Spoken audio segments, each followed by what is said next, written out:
So now we kind of got caught up in it because they were also promoting legislation through her. Good morning. The time is now 9:30 a.m. and the quorum of the board is present.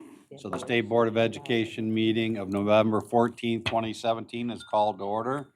Approval agenda and order of priority. First item of the agenda is the approval of the agenda and order of priority. I'm requesting the approval of criteria for Section 62C1 designated secondary career and technical ed equipment grant be added to the agenda. It's listed on the agenda in front of you as B2 and repeated as item J. The chair will entertain a motion to approve the agenda and order of priority as amended. So moved. It's been moved by Lupe, supported by Tom. Any questions or discussion? Seeing none, all in favor say aye. Aye. Nays? Opposed? Motion carries. Marilyn, at this time, please introduce members of the State Board of Education. Yes, to my immediate left is the chairman of the board, Brian Whiston. He's state superintendent. And on their way, stuck in traffic, are the co-presidents of the board, Richard Ziley from Dearborn and Cassandra Albridge. Cassandra's here. There she is. She's here. There she is. Cassandra lives in Rochester Hills. And next to Cassandra is Michelle Fecto. She's the board secretary. She lives in Detroit. Next to her, Nikki Snyder. She's the board's NASB delegate. It's National Associations of State Boards of Education, and she lives in Dexter. Next to her is this year's Teacher of the Year, Luke Wilcox. And across the table is the governor's representative, Tyler Sawyer. He's on his way. Eileen Weiser is on her way, board member from Ann Arbor. And next to her, Lupe Ramos Monti, board member from Grand Rapids. Next to her, Pamela Pugh. She's from Saginaw. And next to me is Tom McMillan. He's from Rochester Hills. He's the board's treasurer. I'm Marilyn Schneider. I'm the state board executive. With that, we'll move to introduction of new employees. Susan? Good morning. I'm very pleased to announce two new employees for the Office of K through 20. The first, Ruth Oda. Would you please introduce yourself to the board and tell me a little bit about what your job is? Hi, I'm Ruth Goda. I work for the Office of Special Education. I'm the Compliance Secretary. I started in August of 2017. I'm coming from Holt Public Schools. I worked there for 22 years as Administrative Assistant, Office of Special Education. I'm very happy to be here. Thank you. Next, Amanda Latham. And you have to say you're happy to be here too. Yes, I am happy to be here too. Good morning. My name is Amanda. I'm a department technician for the Office of Grade Start Child Development and Care Program. I am new. I just started in June as a student assistant before taking the department technician position. And I'm happy to be here. Lawana next, filling in for Deputy Superintendent. Go ahead. Good morning. We have three new employees to introduce. First, we're going to begin with Sherry Riggle. Sherry Riggle. I work in the Office of Superintendent as a secretary, and I came from Michigan State College of Law and also Cooley Law School with a combined experience of 14 years. Michelle Imbrunoni. Good morning, everyone. My name is Michelle Imbrunoni, and I've been a proud Michigan educator for 25 years. In my current position, I am in the Office of Educator Talent, where I serve as an education consultant.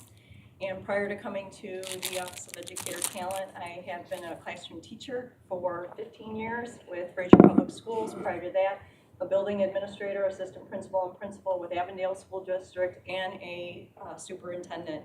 In my current position, I support our constituents across our great state, and I am proud to be here where we serve and support our constituents, and I am so happy to be here. So thank you so much.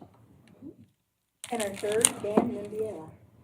Hi, I am Dan Mambiela. I'm a secretary in the Professional Accountability Unit and the Professional Preparation and Learning Unit.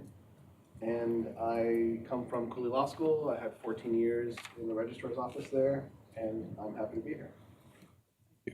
Ross, filling in for Deputy Superintendent Grant. I don't see Ruby here. So, unfortunately, Ruby Sumball from the Library of Michigan. Oh, catch her next time. We'll catch her next time, yes, thank you. Did I miss any new employees that are here? All right, let's welcome the new employees of the department. And now we'd ask the audience members to introduce themselves, and we'll start over here. Marty, please. I'm Marty Ackley. I'm the Director in the Office of Public and Governmental Affairs here at the Department of Education. I'm Carolyn Leafen. I'm the Legislative Liaison with the Department of Education. Stacy Bogart with the Michigan Association of School Boards. Good morning, Chelsea Martinez with the Secondary School Principals Association. David Michelson, Michigan Education Association. My name is Rob Dickinson. I'm the Executive Director of the Michigan Pupil Accounting Association and a member of the Special Ed Advisory Committee. My name is Meg McFarland. I'm the Legislative Assistant of the QSS. Nick Smith, reporter, Donor News Service. Morning, Paul Salah, Wayne Risa. Good morning, Judy Pritchett, Macomb Intermediate. Good morning, Chris Janzer, Assistant Director of the Accountability Office. Kim Harlan of the Nemic Foundation. Good morning, Patty Cantu, Director of the Office of Career and Technical Jacob Kanzler with MERS News. Fran Luz, Facilitator for Michigan Special Ed Advisory Committee. Aisha Baldwin, Michigan Education Association. Ross Fort, I'm filling in for Deputy Superintendent Calgaron. I can't help it. Lady Gaga. These are 20. What? Where's your meat suit? I'm Alice Ann Shrewsbury with the Superintendent's Office, Special Assistant for Head On. Good morning, everyone. Sheila Alice, Chief Deputy Superintendent. All right, thank you very much. If you plan to offer public comment at today's meeting, please complete a form and get it back to Marilyn. Forms are available at the table just outside the boardroom and must be submitted prior to the beginning of the portion of the meeting devoted to public comment. Public comment will begin immediately following the lunch break, currently scheduled for approximately 1 p.m. today. Please be here at that time to make sure you have the opportunity to comment. Next, we move to the Committee of the Whole discussion items. First item on the Committee of the Whole agenda is presentation on Transparency Dashboard updates.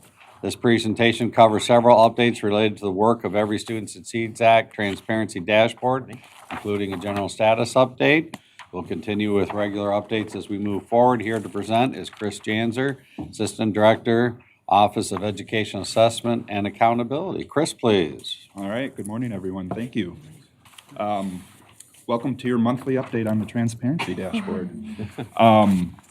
This month, so again, nothing too dramatic with our table that is hopefully very familiar with you at this point. We are in the thick of the build right now. We're anticipating being mostly done with the build part of this. So this is where our vendor is doing all of the programming and the coding to get this the dashboard screens up and running. We're hoping to be done about mid-December, where we'll have a couple of weeks of testing, at which point we will be ready to release it at the end of December.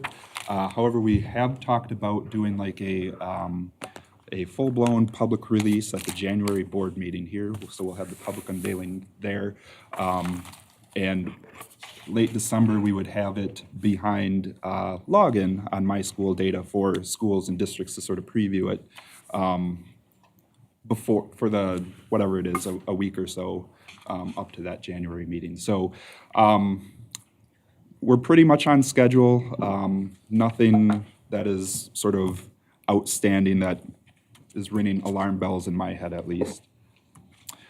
Parent advisory groups, we had one yesterday, and we have one more in December. Actually, since last time that I was in front of you, we've had two, October 17th and November 13th. Again, we're sort of spending most of the time with these, doing testing of various things. At the October one, we had a couple of sort of outstanding design things to put forward.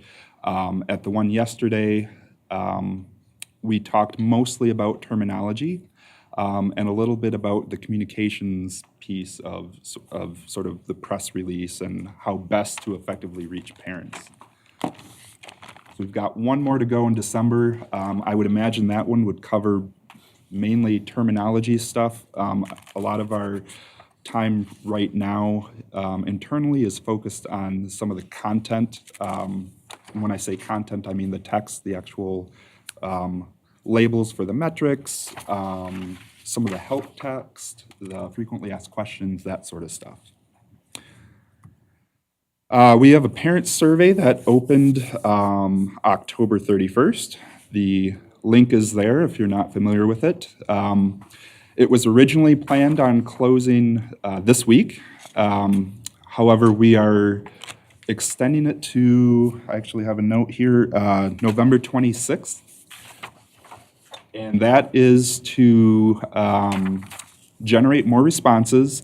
We have not gotten quite as a diverse response as what we wanted, and so there is a bit more outreach happening now, targeting different groups, civil rights leaders, specific parent groups, as well as some of the partnership districts that the department is working on to sort of help get a more representative sample of Michigan parents. We have had over 2,200 responses in the first week. Supposed to take 15 minutes.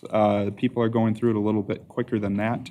And again, we're mainly using it to inform the terminology, so the labels of our metrics, and then designs for later phases as well. So because the survey opened at the end of October and it is going till almost the end of November, in order to release this first phase on time, this is really to inform sort of later work. All right, parent focus groups. And again, last time when we met in Kent County, I think we had gone through our first batch of 3. Since then, we had our last batch of 3. One happened in Saginaw County, and then the other 2 were in the Detroit Public Schools Community District, as well as at Wayne-Risa. I remember there being a little bit of concern around the demographics of those. I am happy to report that with the final 3, we did get a bit more well-rounded representation of parents there. And here we go, actually. So we had almost 80 participants across all 6 groups, so slightly more than a dozen per focus group. The demographics are up there. So 73% white, 24% African American, 2.5% Hispanic. About half had earned at least an associate's degree. Income-wise, it was fairly well spread out. The majority being household incomes in between $50,000 and $100,000. So we did get sort of all ends of the spectrum. These parents had children that were enrolled across all grades within K-12. Nothing that was really clustered there. It was a pretty nice distribution. Only about 14% had children that attended a school outside of their home district, so that would have been school of choice, and I believe that also included charter school enrollment as well. And most interestingly, at least to us, was over half had not visited My School Data in the past. All right, at the focus groups, the question was asked where these parents were getting information on their children's schools. And so you can see the list there. MDE, My Child, My School Data is a bit lower on the list. Probably not surprisingly, parents go to their school and district website most often and then do either generic internet searches or look at their school or district social media pages to get information. School handouts were also mentioned, as well as direct contact, whether that's phone, email, or visiting in person with a school representative. We also asked the expectations of this dashboard, and so basically what parents anticipated finding on it. Again, not too surprisingly, and I believe we did cover some of this last time, this didn't change all that much with the last 3 focus groups. So we do have sort of the traditional school performance data, graduation rates, I'll highlight the staff to student ratio, and I do have that table that I know everyone was interested in last time. I did update that. That was still very much expected, as well as classroom size, and then some of the other things that we typically don't report at the state level. So school of choice options locally, as well as the local school curriculum, program offerings, advanced courses, and other extracurricular activities. All right, so we asked why they would most likely visit or use the transparency dashboard. Again, about half wanted to learn about how their children's school performs overall. A little over a third were looking to compare the performance of their current school to a similar school. 16.7% wanted to find information about how students are served at a particular school. And so that kind of gets back at I'll go back a slide, some of the other curriculum, program offerings, programs offered for students with disabilities and so forth. And then only just slightly under 8% were searching for a new school. That's probably, when you think about it, not all that surprising. These were current parents of children that are attending a Michigan school. The search for a new school was something that we were trying to tease out people coming into the state or a new community or new parents. All right, so here is the updated table from last time. This was, we basically asked parents to check off what metrics were most important to them. You'll see the ratio of students to instructional staff. Over 80% are interested in that. So that is huge. Extracurricular opportunities offered, almost 3/4 there. Also thought that was a important metric to have. That's a big change from the first three groups that we had, by the way. The next three down that list are more traditional, so parents are still interested in state assessments. They are interested in a graduation rate at our high schools, and they are interested in student growth. I'll skip down to a couple others that were new to the state as well. The notion of measuring some sort of a time spent in the fine arts, music, PE, and then access to library media specialists. Over half the parents were interested in that, as well as some sort of access to technology.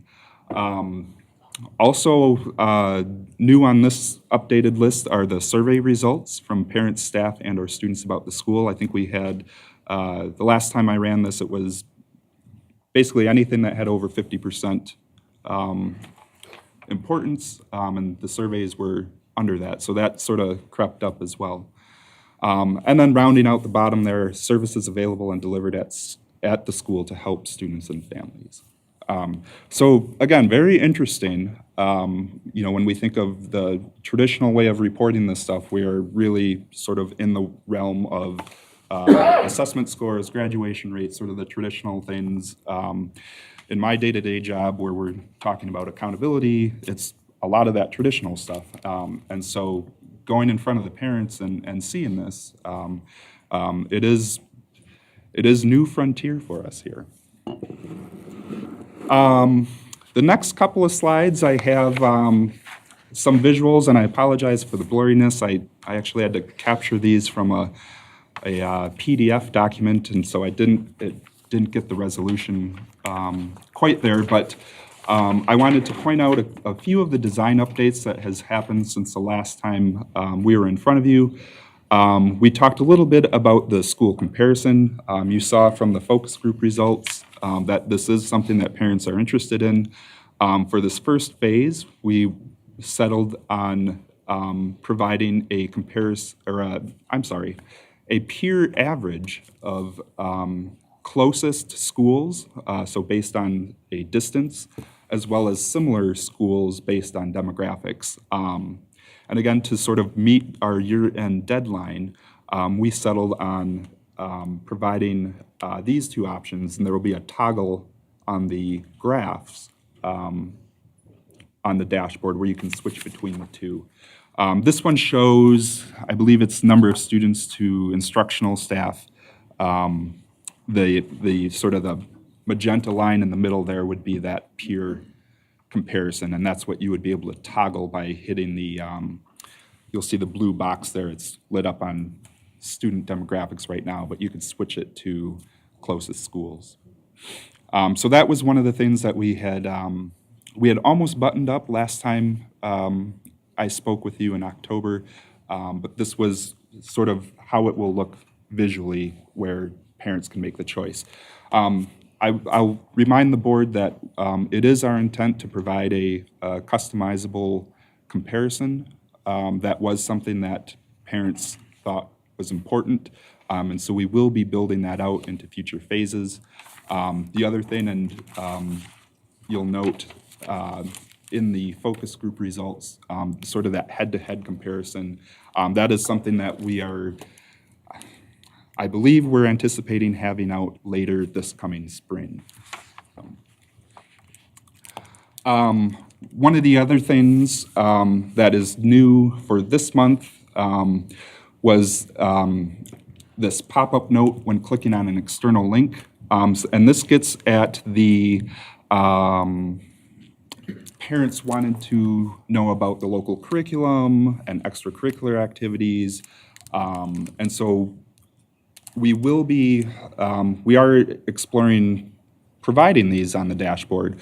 But for the first phase, we're going to have the district's website address on the dashboard overview.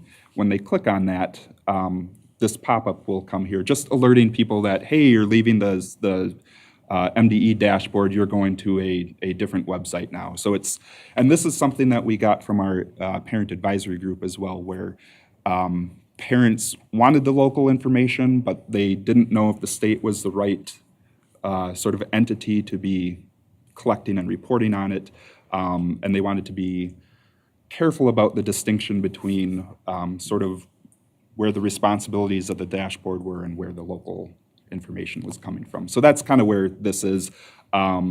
This is in the background, the shaded is the top 10 and 10 page. And so the nice thing about this is it actually dims the entire website. You'll see it's kind of gray looking on the screen there, and the pop-out really comes out at you. And then I want to say it pops out into a different tab, so you can close what you are on and the dashboard would still be there. Okay. I know that's how the top 10 and 10 page works. I would have to check on the district website. So, and then the last design update I have, navigation-wise, if you focus on the blue box on the left there, a couple of things with this. I believe last time we just had the overview, and then instead of student data and staff data, it just said student and staff. Parents didn't know what to expect, what was behind sort of the student and staff categories. One of the comments we got was they thought staff biographies were in the staff section. So they suggested adding the word data after that, so that you would click on, and actually in this example, someone has clicked on staff data, and you can actually see the titles of the metrics and the associated graphs that are available to them. So they would click on that, and then sort of in the main part of the screen where you see the ratio of students to instructional staff, that new graph would pop up. So a little bit more clear navigation-wise, based on our parent feedback. All right, communications plans. So I mentioned we have the survey out for another couple of weeks. We've got one more parent advisory group yet. We have started working with our in-house communications team, guided by parent feedback that we've gotten. And what I have up here on this slide is a high-level overview of sort of what we're going to be doing. So early December, we're going to start alerting schools that, hey, this dashboard will be available for you to preview on my school data in late December. I know it's not the best timing. I know people are off for the holidays and all that, but it will be out there for them to look at for a week and a half until the January board meeting. We'll be sharing preliminary talking points and customizable slides for use with parent, staff, community. This is a tool that local schools and districts can use to help with the communications of this. So this is something that we found in talking with parents about how best to reach them. And they really do get a lot of their information from their local school or district. Later on in December and then moving into early January, I mentioned the preview window, we'll have more communications tools and tips for schools and districts to use for framing those local conversations. Our intent is to provide templates where they can sort of take a look at their dashboard and plug in information or messages relevant to their local communities. January 9th then would be the big day. We'll be here. We would like to launch it during the SBE meeting, and we're thinking of doing like a live walkthrough. I don't think anyone from Sepia is here, but I know when we talked to them about it, they were like, well, you make sure you have a backup just in case. But we would like to do sort of a live launch of it at the board meeting. And then we would be doing sort of the full-blown press releases and that sort of stuff. That is all I had. All right, Dr. Z, you had a question? Yes. Is there, I'm just curious about the comparison with similar districts. Is there something on the, and I may have missed this, on earlier presentations, that explains to the reader or the parent what we mean by similar? Yeah, let me back up a little bit here. See, if you look just to the left of the blue box, you'll see a little question mark. So parents can click on that question mark and a little bit of information will pop up there, not more than a couple of sentences. But we also plan on having a more detailed description on the help page. And I believe that you can click through we call them tooltips, click through the tooltip to the relevant frequently asked question that details out whatever you're looking at. Okay, thank you. Mm-hmm. Tom, please. Thanks for your work. Obviously, I've said this, I think this is the most important thing we've done this year is getting ESSA and really moving towards this. And so as far as the metrics that will be on the front page, has that been settled or, and if it has, how easily is it to, is there like 8 or, we saw something last month, I think. Yep. Is it very difficult to swap those out? Not that we're going to try and challenge you to do that, but is it relatively simple? I would think so. I believe so too. That would be a question for the developers. And yes, that is sort of a question that we've had too, given the parent feedback, right, and the different metrics that are important to them too. And then the back page or the second, we're going to have certain ones that we feel that they are most interested in, but then there's going to be areas they can dive into, and I'm hoping to see that before January 9th. Yeah. We're concerned, I know Lupe and others are concerned to make sure any parent can really navigate this as best as we know. Yeah, that's a great point. Let me make a note of that, and I'll see what I can set up. Whether it's like during the preview window or sometime beforehand or what. Yeah. Thank you. Eileen, please. This is really, my comments are really more about the state of the responses than they are about the quality of the design or the thought that's going into it. And there's a new report that's going to be coming out on special education that says that any child with an IEP in Michigan, of all the children who have IEPs in Michigan, 25% for any IEP at all drop out of high school. And I find it really disconcerting that this group has a 30-point drop between the ratio of students to instructional staff and the services available and delivered at school to help students and families. So, you know, I'm sorry, that's slide, I don't know which one, it's this parent focus group. Page 5. I'm also concerned, and there's nothing we can do. We have to go ahead and move forward with this, but I'm delighted that you're trying to get more minority and lower income participants. Yeah.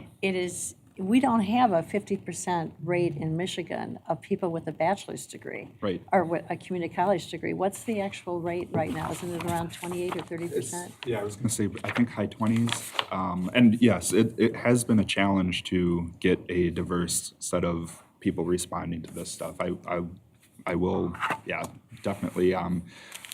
Talking with other states that have done a little bit of this, mostly with their ESSA plans and the required stakeholder feedback with that, they've also said, actually I just heard a presentation from the Oregon team about this, and they also said, yes, it was a challenge to get the larger chunk of parents out there, the ones that aren't well-educated and involved in their child's day-to-day education, involved in this. So yeah, I guess I will say it has been a challenge. Yeah. So again, looking at these, this is one of those moments where, as a policy group, we need to grapple with the difference between the popular approach to education, which is almost 75% of parents wanted to know what the extracurricular opportunities were offered, whereas only 59% wanted to see whether that was in fine arts, musical, and PE, and access to library media specialists. Because we know that framing all those extracurricular activities in some context that has to do with K-12 growth is what really makes the world sing for kids. So I don't know how we get from just reacting to what parents want to guiding them toward what they should know. And that's very scary for me, to be depending upon a 50% community college or higher degree educated group of people, because I think we're just leaving everybody else behind. Yeah. When you look at this, I group them. You know, the top two are ratio of students to instructional staff and extracurricular opportunities offered. Then you get the next two, student performance and graduation rate. And certainly we all know that any state test is a given student on a given day under given circumstances, but the graduation rate is 13 years of plugging along.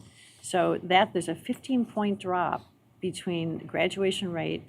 People value the ratio of students to instructional staff 15% higher than they do graduation rate, which is terrifying to me. So, good luck with this. And I appreciate all of the things that you're doing. And I think we do have to, how are you trying to bring in more voices if you only have one hearing left and we're on this schedule? Yeah, that's something, the advisory group meets once more. I know we've planned on having later phases of this to bring in different metrics and all that. And we haven't talked a lot internally about this, but I would love to have more parent groups for the later phases and to sort of test out, sort of after the release, has some of the context that we put around these metrics, is it meaningful to you? Is it, what message are we saying through this? So I think that's yet to come, and that's certainly something that I know myself and the guy that's done a lot of the designs have found very valuable, to sort of hear those parent voices that have participated. So yeah, more to come. And I saw the notice, I'm sorry, one more question. I saw the notice that Ann Arbor put out to have people participate in the survey. Again, the low numbers of people, it could be that it's pre-Thanksgiving and end of football season, but if there's a way to, let's see, you have the parent survey, the Survey Monkey had 2,200 responses in the first week. 6 minutes to take certainly seems right. Right.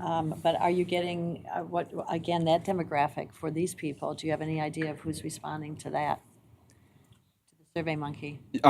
Yes, I actually do have survey demographics. I don't have them with me. Okay, I just wondered if it's, again, fairly highly educated, or whether you're getting a better demographic. It is, yeah. It still is fairly highly educated. Yeah.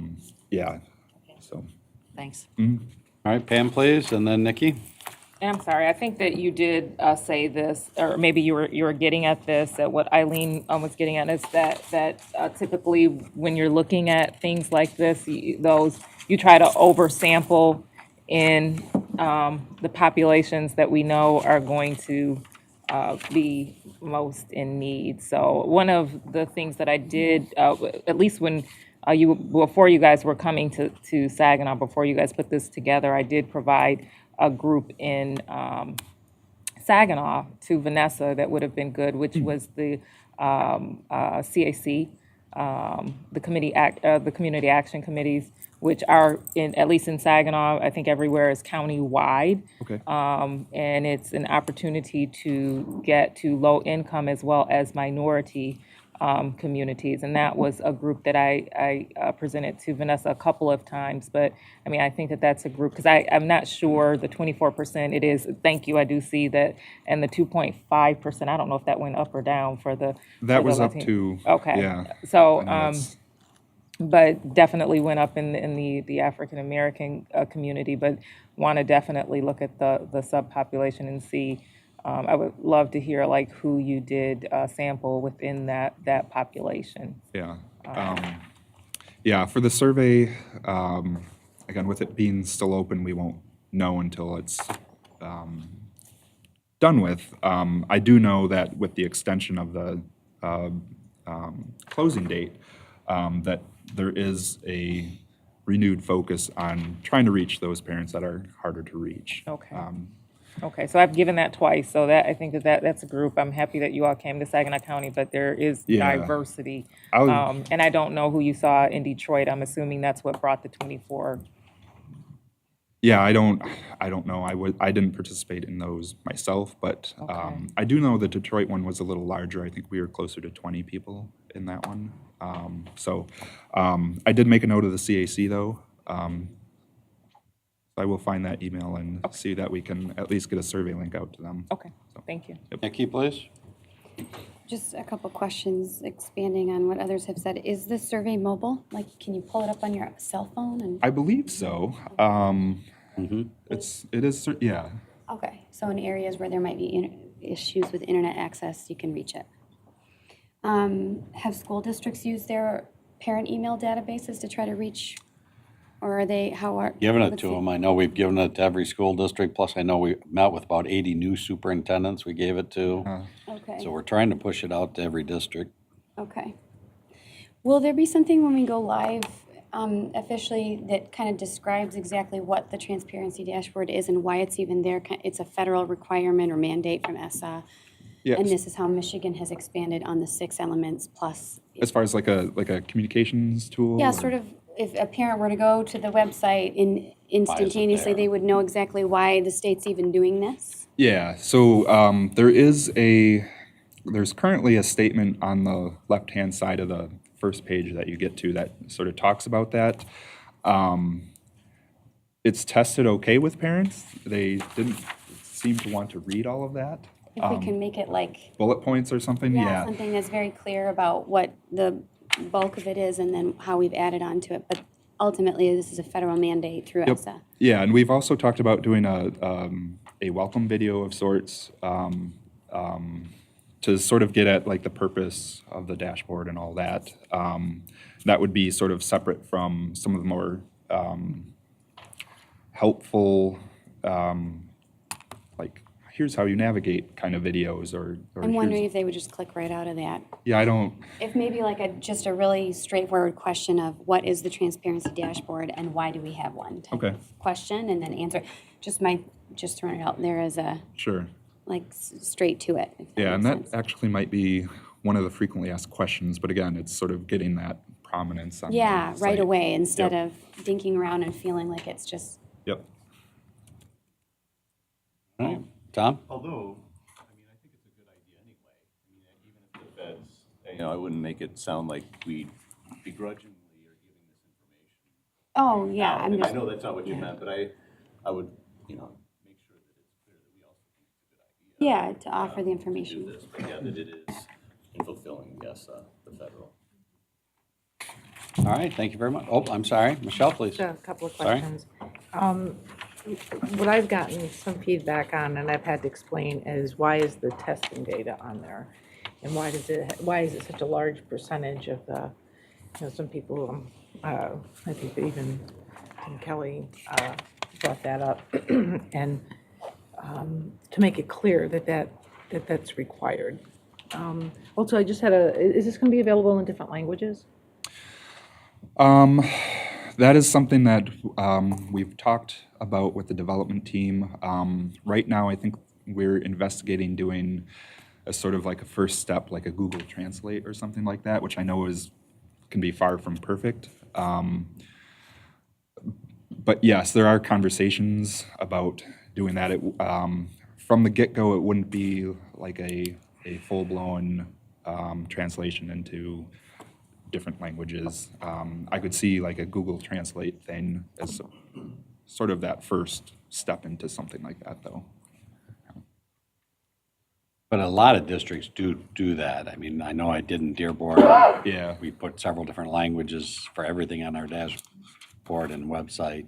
So Yeah. even if we might not, districts who have multiple languages tend to do that anyway, just because it's the communication tool we use. Right, and one of the other options that we've discussed is having sort of supporting documentation out there in different languages.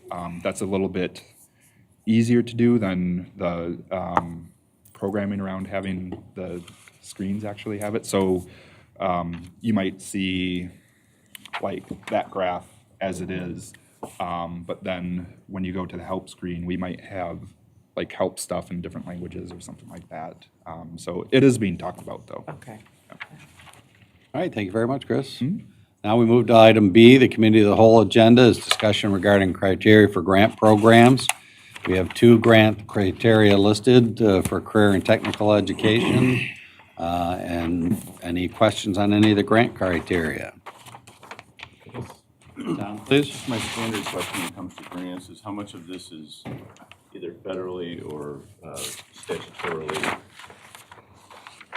mandated versus additions that we've added to it. Patty, can you answer that question? The question is how much in the grant criteria that we're putting out here is our language and is law? Came from state schooling. Federal language involved. The second one is purely a designated grant, so we did not suggest any criteria for that. For the first one, there is a list of some of the things that we suggested be part of the criteria, and that's just help to, or in there to help the people who are applying shape their application so that it gets to some of the, I think, some of the things that Thank you. Thank you, Tom. All right, moving on to regular meeting. The time is now 10:13, and a quorum of the board is present. The State Board of Education meeting of November 14, 2017 is called to order. For the regular meeting, approval of the State Board of Education minutes. Is there a motion to approve the October 10th minutes? So moved. It's been moved and supported. Any questions or comments? Seeing none, all in favor say aye. Aye. Opposed, nay.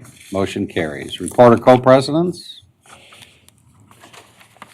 I had the privilege of attending the Michigan Association of School Boards convention. I presented on board basics. And a number of people expressed appreciation that a member of the state board was there. Someone raised the question, are we eligible to join the Michigan Association of School Boards as members of this board? Does anybody know? I will get you an answer. Okay. Of great interest, a board member from one of the partnership districts spontaneously came up to me and said how much she appreciated the partnership work. She was saying this is what we needed before when they were under threat of closure. They basically said, now this is her report, so it doesn't reflect on, shouldn't reflect on the department, but she felt they had no real guidance or help or direction, and that's in contrast to what's being done now. So you have at least one spontaneous vote of confidence in the partnership. Beginning. Yes, there you go. All right. So that's what I wanted to share today. Thank you. Sandra, please. And very briefly, I was also going to share that I too was at the MASB conference on the first day, Friday, to do a podcast with the chair of the organization. And it went very well. I have no idea when they'll put that out there, but when they do, I'll be sure to share it with you guys. And then the other thing, just I know that this dropped after the legislative committee met, but of course the guns in schools issue that passed out of the Senate committee and out of the Senate, I believe. And I'm hopeful that we can have a conversation about that during our legislative update, even though it wasn't addressed at the committee meeting just because of a timing issue.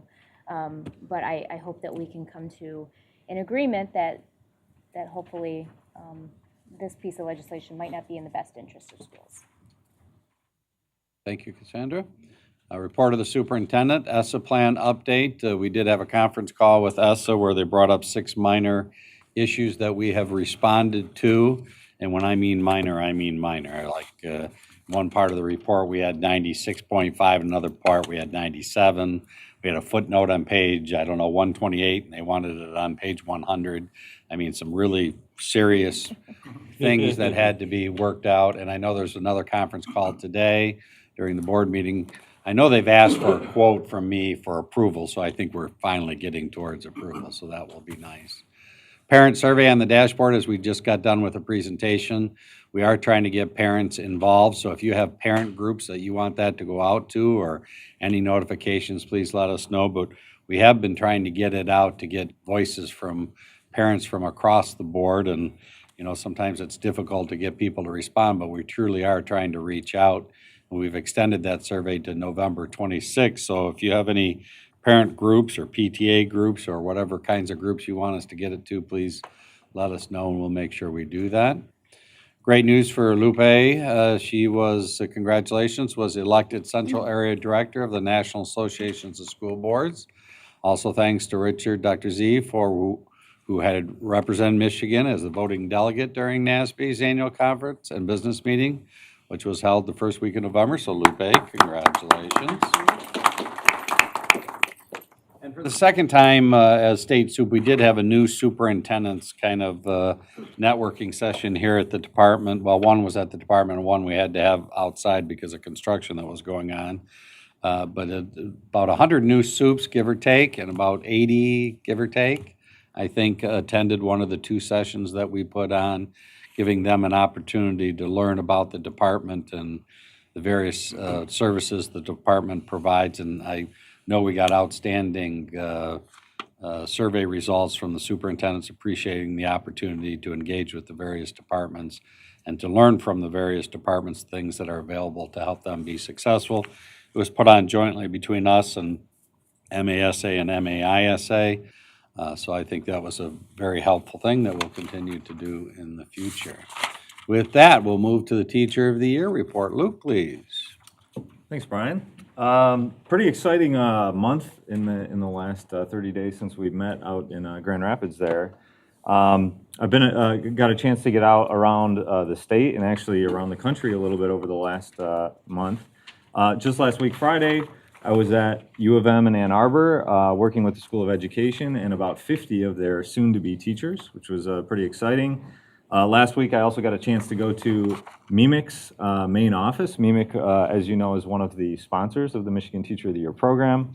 So it was really nice to get a chance to actually say thank you to the people that are making this happen. Also, a couple of weeks ago, got a chance to work with some Detroit charter schools, some teachers that are working on their alternative certification, got a chance to work with them. And then I was at a math conference in California. I was at an EL education conference in Chicago. And one of the big things that I'm really excited about was a few weeks ago, I did a TED Talk for TEDx at U of M in Dearborn. And so that video hasn't been released yet on the internet, but will be pretty soon, titled Craft Education. So I'll be sure to share that out on my social media when that does become available. But here's one of the things that I've been thinking about over the last month, as I've had a chance to work with a lot of different teachers over the last month. What I'm finding is that the new teachers, the soon-to-be teachers or the brand-new teachers, tend to be more excited about professional development than some of the more veteran teachers. And it's almost like with veteran teachers, you say the word professional development and you can watch their body language. They sort of like crouch up when you say the words. And that got me thinking a little bit about why is this? Like, why does this happen in the course of a teacher's career? And certainly I've been through a lot of professional development. I've been in education for 17 years, and so I've gone to a lot of professional development. And some has been amazing, and some has been less than amazing. And so I have three big ideas about what I think makes professional development good for teachers. Because I want a 16-year veteran to be as excited about professional development as I do a brand new teacher or a soon-to-be teacher. So here's my takeaway and my thinking. Three big ideas. One is that professional development should be teacher-led. Two, that professional development should have some element of choice, where the teacher gets to choose what they're learning about. And then number three, the more specific, the better, so that we can turn that professional development into action. And so just to give you a little thinking on each one of those, the first one about being teacher-led, teachers have very, very high credibility among teachers. And teachers love to hear what other teachers are doing. And so there are some districts that are really empowering their own teachers to be leaders within their schools and leaders within their professional development. And I think that's certainly very well received by the teachers that are getting that professional development. The second one about teacher choice, I think this is really the same as what we do in our own classrooms, which is that individual students learn differently. They have different things that they care about, and they're at different levels. And this is certainly true with teachers as well. Your brand new teacher is at a different level than your 17-year veteran. And so we have to think about how we can differentiate our professional development just like we differentiate within our own classrooms. And one of the ways that we can do that is by providing our teachers choices on what they have a chance to learn about. So one of the things that we did in our district over the last couple of years is we've created a conference, which we call the EK Conference, and it is all teacher-led, so there's sessions throughout the day. All of the 612 teachers go to this conference, and the teachers get to choose which sessions they want to go attend. So there's not a certain requirement about what professional development they're going to.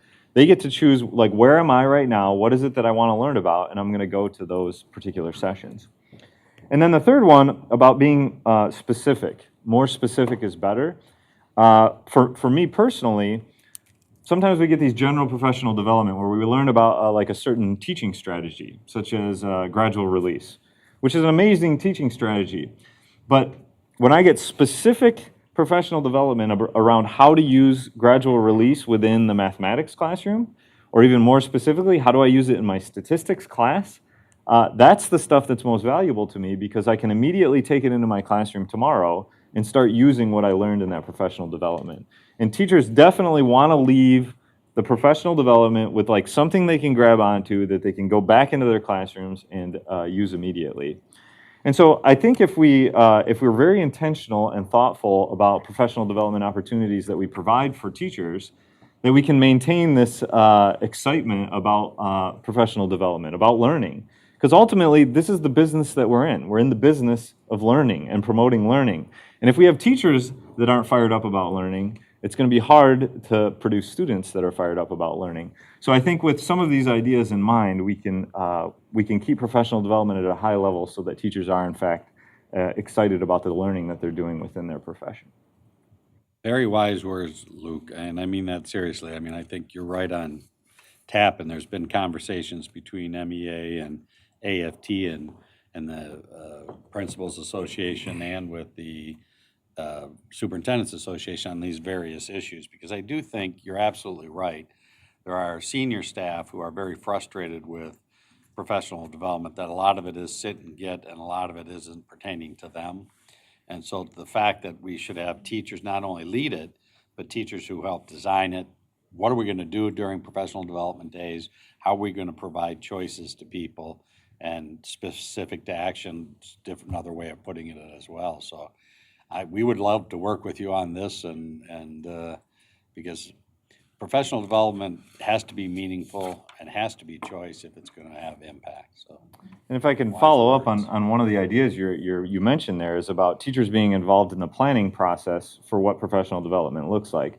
I think that's critical, and in my district, our administration has empowered teachers to be a part of that conversation. And ultimately what happens is that collectively between the administrators and the teachers, we're gonna come up with a much better plan where you're gonna get much more teacher buy-in than if it's sort of like this top-down feeling where the administrators say, here's what our professional development looks like. And so I think the key component there is about teacher leadership. And so how do we develop teacher leaders that can fill that role where there's sort of a liaison between teachers and administrators so that they can be involved in the planning conversations that happen around professional development. Outstanding. We want to work with you on that. Thanks. All right, thank you. Next item is agenda discussion items is state and federal legislative update. Marty Ackley will give us an update, and then we'll turn it over to Eileen. Good morning. There are several bills that are going through the legislative process I wanted to bring to your attention. One is House Joint Resolution M, which you're all aware of, and that is on the House floor. It was reported out of the House Education Reform Committee, and it's sitting on the House floor. Of course, they need 2/3 vote to pass that in the House and move it over to the Senate. There's also a bill 5126, House Bill 5126, that excludes law enforcement from the seclusion and restraint law, so that law enforcement are not held to those restrictions when they go into a school, a classroom setting.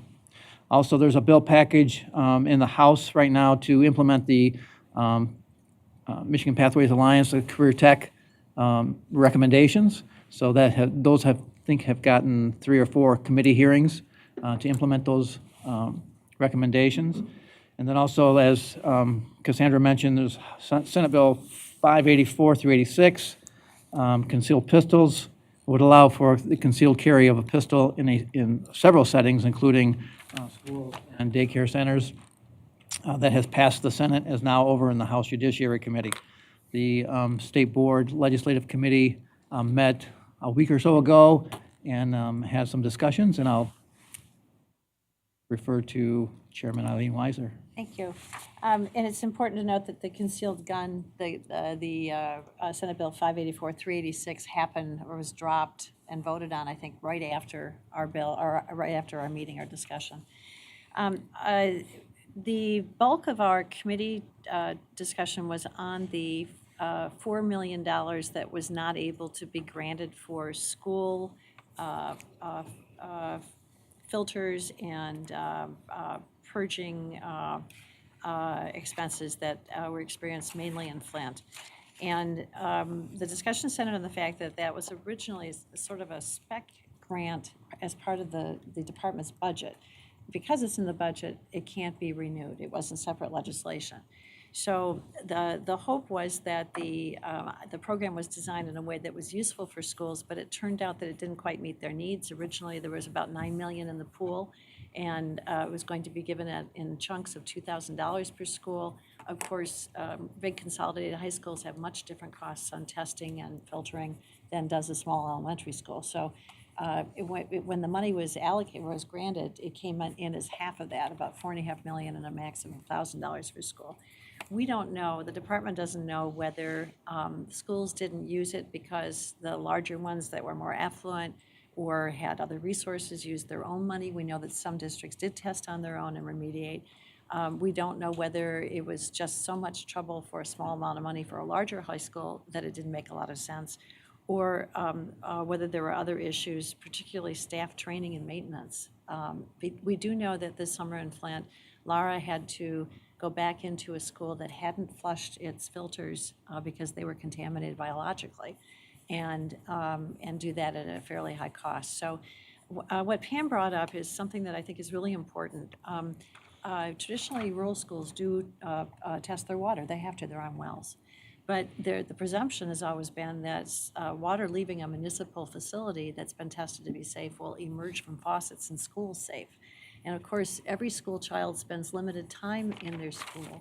They're at home, and in a lot of our older houses in Saginaw, where I grew up, Flint, Detroit, there's still lead paint. And there's still plumbing there that we can't impact. But while children are in school, an interesting thing doesn't happen. We have fire safety checks, we have health checks, we have clean kitchens, we have buses that are inspected, but we don't have anybody checking the water, whether the water is potable. So Pam brought up a huge point, which is that should that be an issue? And it's possible, although nobody has looked at it, once that money reverted to the general fund, the inadvertent statement was that schools didn't need it to test. That's not the case. I think that it wasn't packaged properly, and I don't know what it would take to try to get the money out there to be effective, but the need still exists. So I would be more than willing to see the department advocate for some oversight by municipal authorities on all public buildings, is the water potable, or at least schools, because that's all we impact. And I think that we have to face that schools, we can't be running around from the state trying to check these schools. It's not possible. And it's children in the community being taught by community people and community water safety that's at issue. But trying to get that training out there to somebody who's capable of doing this seems to me to be a very important thing. That was my outcome from Pam. And then in addition to that, Pam's been participating in a number of meetings with Laura, Health and Human Services, DEQ, the EPA, the Governor's Office. And the local schools are connected best to local children and to local government. But the reality is that Flint has not yet had the confidence to assume that burden or the training or the information that they need to do it well. So Pam, do you want to add anything to that? Pam stepped out. Oh my gosh, she's not allowed to. So let me see if there's anything else that, Pam was trying to match it up. At the time of our conference call, we didn't have the statement in hand that we did in October. And I do have a copy of it. The first thing that we had hoped to do, if you remember, we huddled in the corner trying to come up with something that and the first part of it at that point was that we were still hoping to get that $4.1 million out there. The department did everything it could to not only get the applications in, but then to hold money for people who were in the process of doing things as long as they possibly could. So the first thing that we had talked about in that statement was explore how to support continued resources for a statewide school drinking water quality program once the Department of Ed funds are expended. To me, that conversation should shift to the legislature to start saying, if there's a way to get this money out, it probably lies through local government and not through the department. And also making sure that there's some role in the future for cities that have endangered water supplies, that we are able to delegate that authority to people and that responsibility. Pam, you're back. I just covered everything that would have been important to you. I'm sorry. And then the second part of the statement that we made was to develop water assessment and maintenance guides that addresses a broad set of contaminants. We can't do that because not only are we at the state level, I mean, I put a lot of thought into this, but it should be done. It should be that the filter manufacturers have information that can be accessed by janitors and custodians, and then somebody has to be doing the training to make that work. And if that takes money, then somebody has to figure that out. We can't do that from the state level, but we need to facilitate the conversation with the legislature to make sure that that the money that reverted back to the general fund, that the thinking behind that still extends to the need that exists. And all of the things that Pam was after here are important, but I view them as local control. But I also think no one's responsible for making sure it happens. Pam, is that enough of an introduction to help you add comments? I think so. I don't have the actual. I don't know if you were going from the notes. Okay, and I did make some notes, some changes to the notes. So it would really be the note changes if there was additional information that you wanted to bring forward at this point, I think. Okay, all right. Apologize. So some of the things, one of the things that was glaring to me that was not, I don't recollect that quote was, it was somewhere around the schools, and them being in denial. Yeah. Sorry, I didn't read this verbatim. Okay. This was all from notes that I took during the conversation, but that may not, you had said at the time that, Okay. you wanted to try and see the wrap on it. But is there anything that you want to add? What I'm saying is that there is no authority that oversees school water. And yet, we make sure that the schools are safe for fire.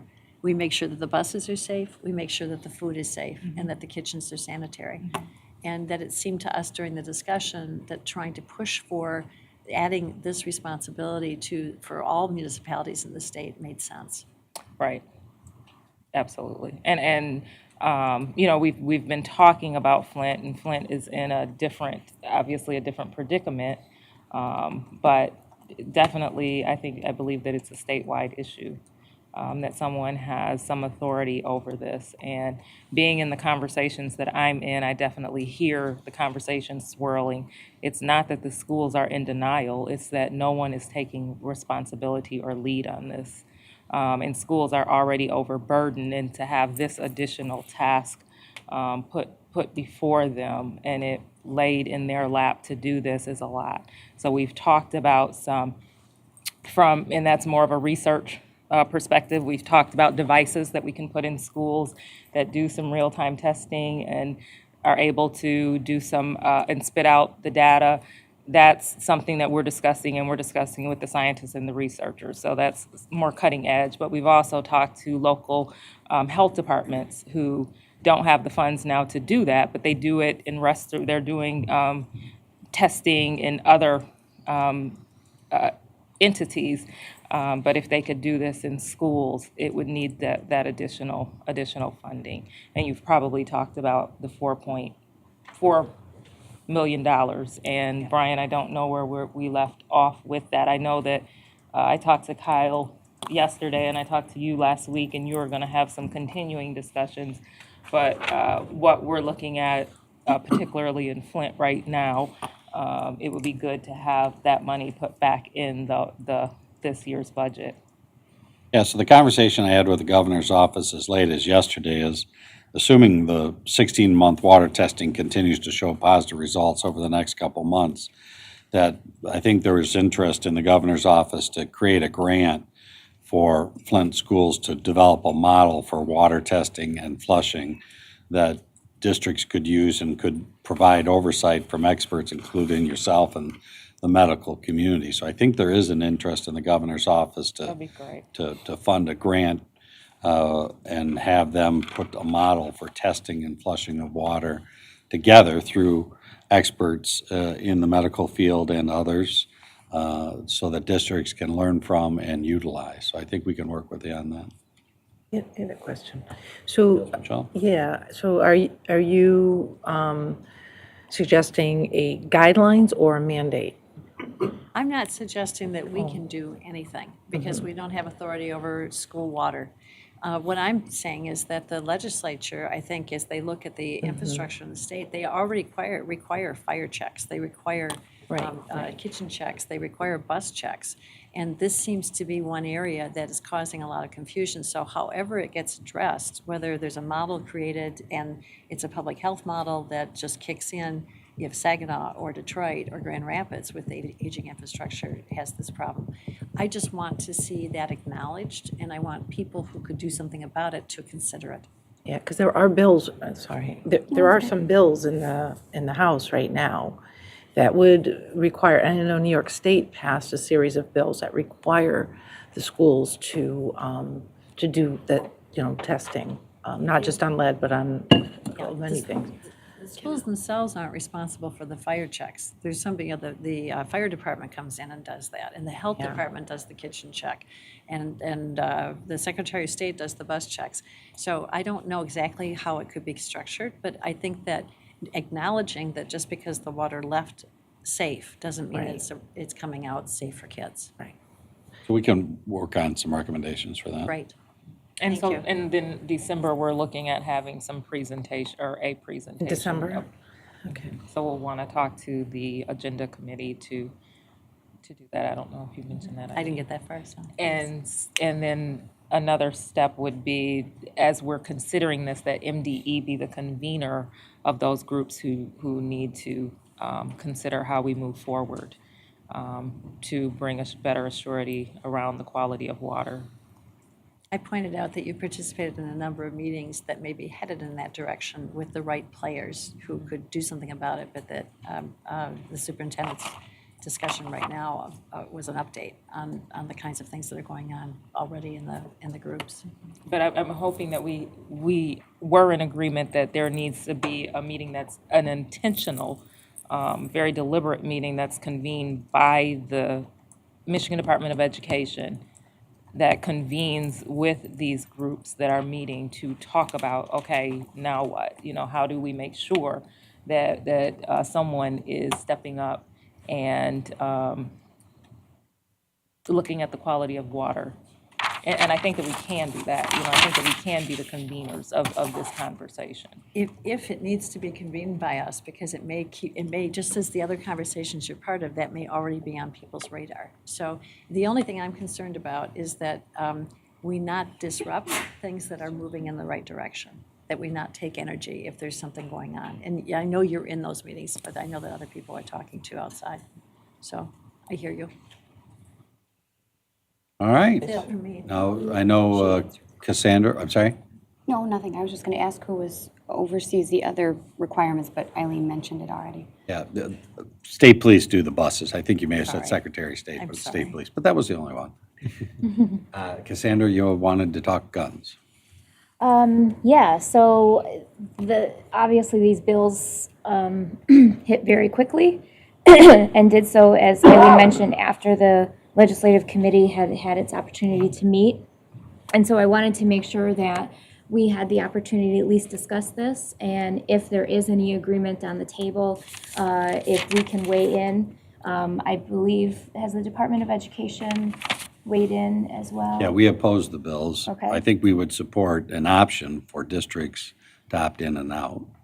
So, so the bills as they currently stand, and the concern from my perspective isn't, our concern obviously is the schools, but these bills also allow guns in bars and stadiums, and we go to U of M games all the time. We see who goes to U of M games and how riled up people get, and I think the last thing they need is a gun in their hand. I don't think she's talking about me. No.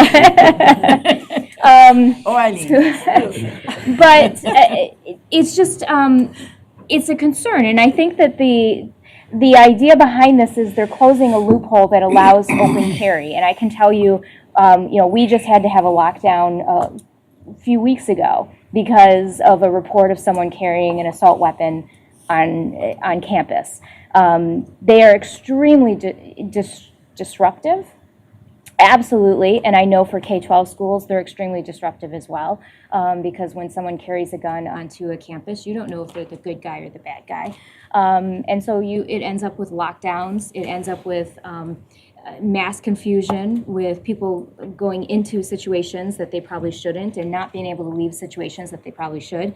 And so I am in complete agreement that we need to address that loophole in the law. I don't think you take it to the other extreme, though, and allow mass ability to carry weapons into schools just because you happen to have it under your shirt instead of over your shirt. And so I'm hoping that, these are my opinions. I want to open it up for other people to have an opinion, but I would love it if this board could weigh in on this legislation and hopefully do it in a way that suggests that guns don't have a place in schools. I just have a question. Did we weigh in on this before, or is this We legislation haven't gotten different? a legislative update. Okay. Not under this That's what I'm saying, body, not on- but yeah. in previous. Do we have a statement, I'm It asking, would that have been a exists? long time ago. if we Yeah, did. last session, when the Yeah. governor vetoed it. When Correct. it went through. And Yeah. Eileen, please. So I want to bring up an ancillary point, which is that I feel like what we're doing is that we've got a big bonfire and we're throwing snowballs at it. We're trying to put out the root cause, but One of the other things to bring up at this point is that there's not been a single child death in the United States from a school fire since 2000 in the entire country. And yet we do how many mandatory fire drills? I mean, I get the idea of an insurance policy, Brian, but how many fire drills do we require for school? 3 or 4? Well, there's that, and then there's the, what? Tornado one. Thank you. That's what I was trying to say. The children in Sandy Hook who were killed were the ones who were hiding under their desks. The children who weren't killed were the ones who got out the window or who barricaded the door successfully and crouched near the floor. And the problem that I see is that we're looking at sort of sweeping solutions when we're not ever addressing what it takes to keep a school safe if someone's an active shooter in the building. So I'd welcome a parallel discussion on this, which is, are we protecting children against things that could happen? And are we doing it the most thoughtful way? I know that to try and do an elementary school drill on active shooter is a terrifying prospect, but that's what this bill is all about too, trying to. Yes, Tom? I would just say, I think it's common knowledge that a bad person's not going to follow gun-free zone laws. So, and that the best way to stop a bad person with a gun is a good person with a gun. So I think those are pretty clear. So, the question would be, whether there's going to be accidents, I guess. So I don't know that we would need to weigh in on this. I know that some people that are open carry are very upset at this legislation, that this is going to result in less safety. So I don't know that it's something that we need to weigh in right now and certainly watch as it goes through. I would say that most districts, or a lot of districts, go immediately into lockdowns when someone comes on property with a gun. Well, I mean, otherwise you wouldn't know that they were carrying. Right. Yes. Well, sometimes you do. Yeah. Whenever there's a suspect with somebody with a gun on school property, majority of schools go into a lockdown. Lupe and then Michelle? You know, my stomach is, and my emotions are coming up to my, because you haven't been in a classroom as long as I did. I cannot imagine me sitting here and saying, yes, this is a great idea. It is not a good idea. How can you sit here and we represent children and schools and school districts and ISDs and everybody else that's an educator and say that this is not a concern or should be a concern of us as board members? These people are going to be carrying loaded, concealed weapons. Let me tell you again. There's teachers out there right now that don't know if they're going to make it home. There's teachers out there that have their place up to their wazoo, and then there's going to be one more thing that they're going to be concerned about and worried about: guns in their classroom. Do you understand that there's parents that get all concern and show their emotions against a teacher because the teacher said or the teacher did, and if that person has a concealed, loaded gun, what can happen? More guns is not the answer. If the board does not take it upon themselves, I will write something personally concerning this legislation that they're thinking about. And I'm very hopeful that if the House passes it, that the governor vetoes it again as he did before. He sees what this kind of legislation would do to schools. I know, I bet you Luke here, at being in a classroom or in schools, would say the same thing.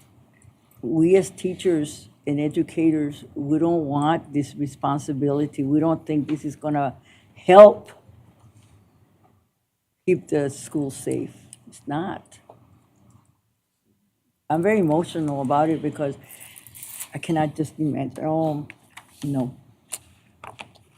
Yeah. Michelle, please.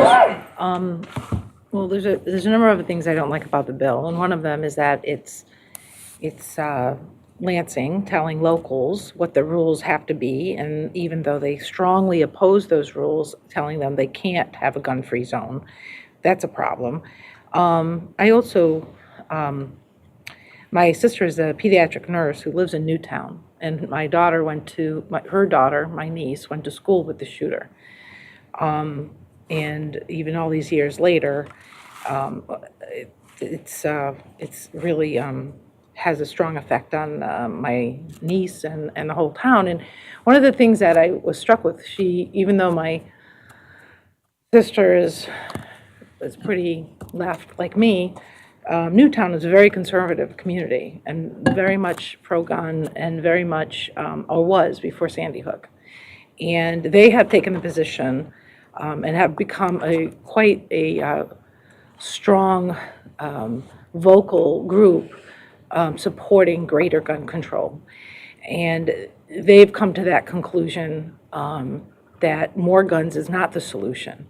And they think, and many of them have heard about the Michigan situation, and they are just appalled that given that situation, that more guns would be a solution. And I agree, you don't know the good guy from the bad guy. The guy who shot up Las Vegas, he's a quiet guy, he was a nice guy. How do you know he was going to be Yeah, so you don't know. I do like your idea, Eileen, about looking at other ways to keep schools safe and keep kids safe, aside from bringing in more guns. And I do think we need to give more attention to mental health issues. I know the mother of that young man who did the shooting was struggling with his mental health issues. And really, and I have had children who have had some serious mental health issues, and the resources are just non-existent. It's just like, you're really on your own trying to figure out what to do with a troubled child. I have a son who brought a gun into my house 3 times. And it didn't make me feel safer. But there was just so, you take them and you put them in a 3-day play, they hold them for like 72 hours and they let them back out, and you have nothing for help. Unless you have, maybe if you have a lot of money, you can find some, resources. But anyway, so I think that we do have to look at ways to respond to the gun violence. I do not think bringing more guns in the school makes sense. It confirms it talking to people in Newtown and how they feel about the situation. So I think we should take a position. I think we should take leadership on it. And I think I've been hearing like crazy, getting tons of emails and people wanting leadership to oppose these bills. Sandra, please, and Eileen. I just want to add one more thing. I think it's a complete misnomer that we call these gun-free zones, because they're not. Our campus, for example, has 30 sworn police officers who carry weapons, but that is their job. They are trained to keep the peace. Schools sometimes have school resource officers. And in stadiums, I guarantee you, they always have security there. They have state police, they have local police, they have sheriff's patrols. These are not gun-free zones. These are zones that are protected by people who are trained professionally to protect them. So, the good guy with the gun is the guy wearing the badge, not someone who took 8 hours of training. Eileen, then Pam, please.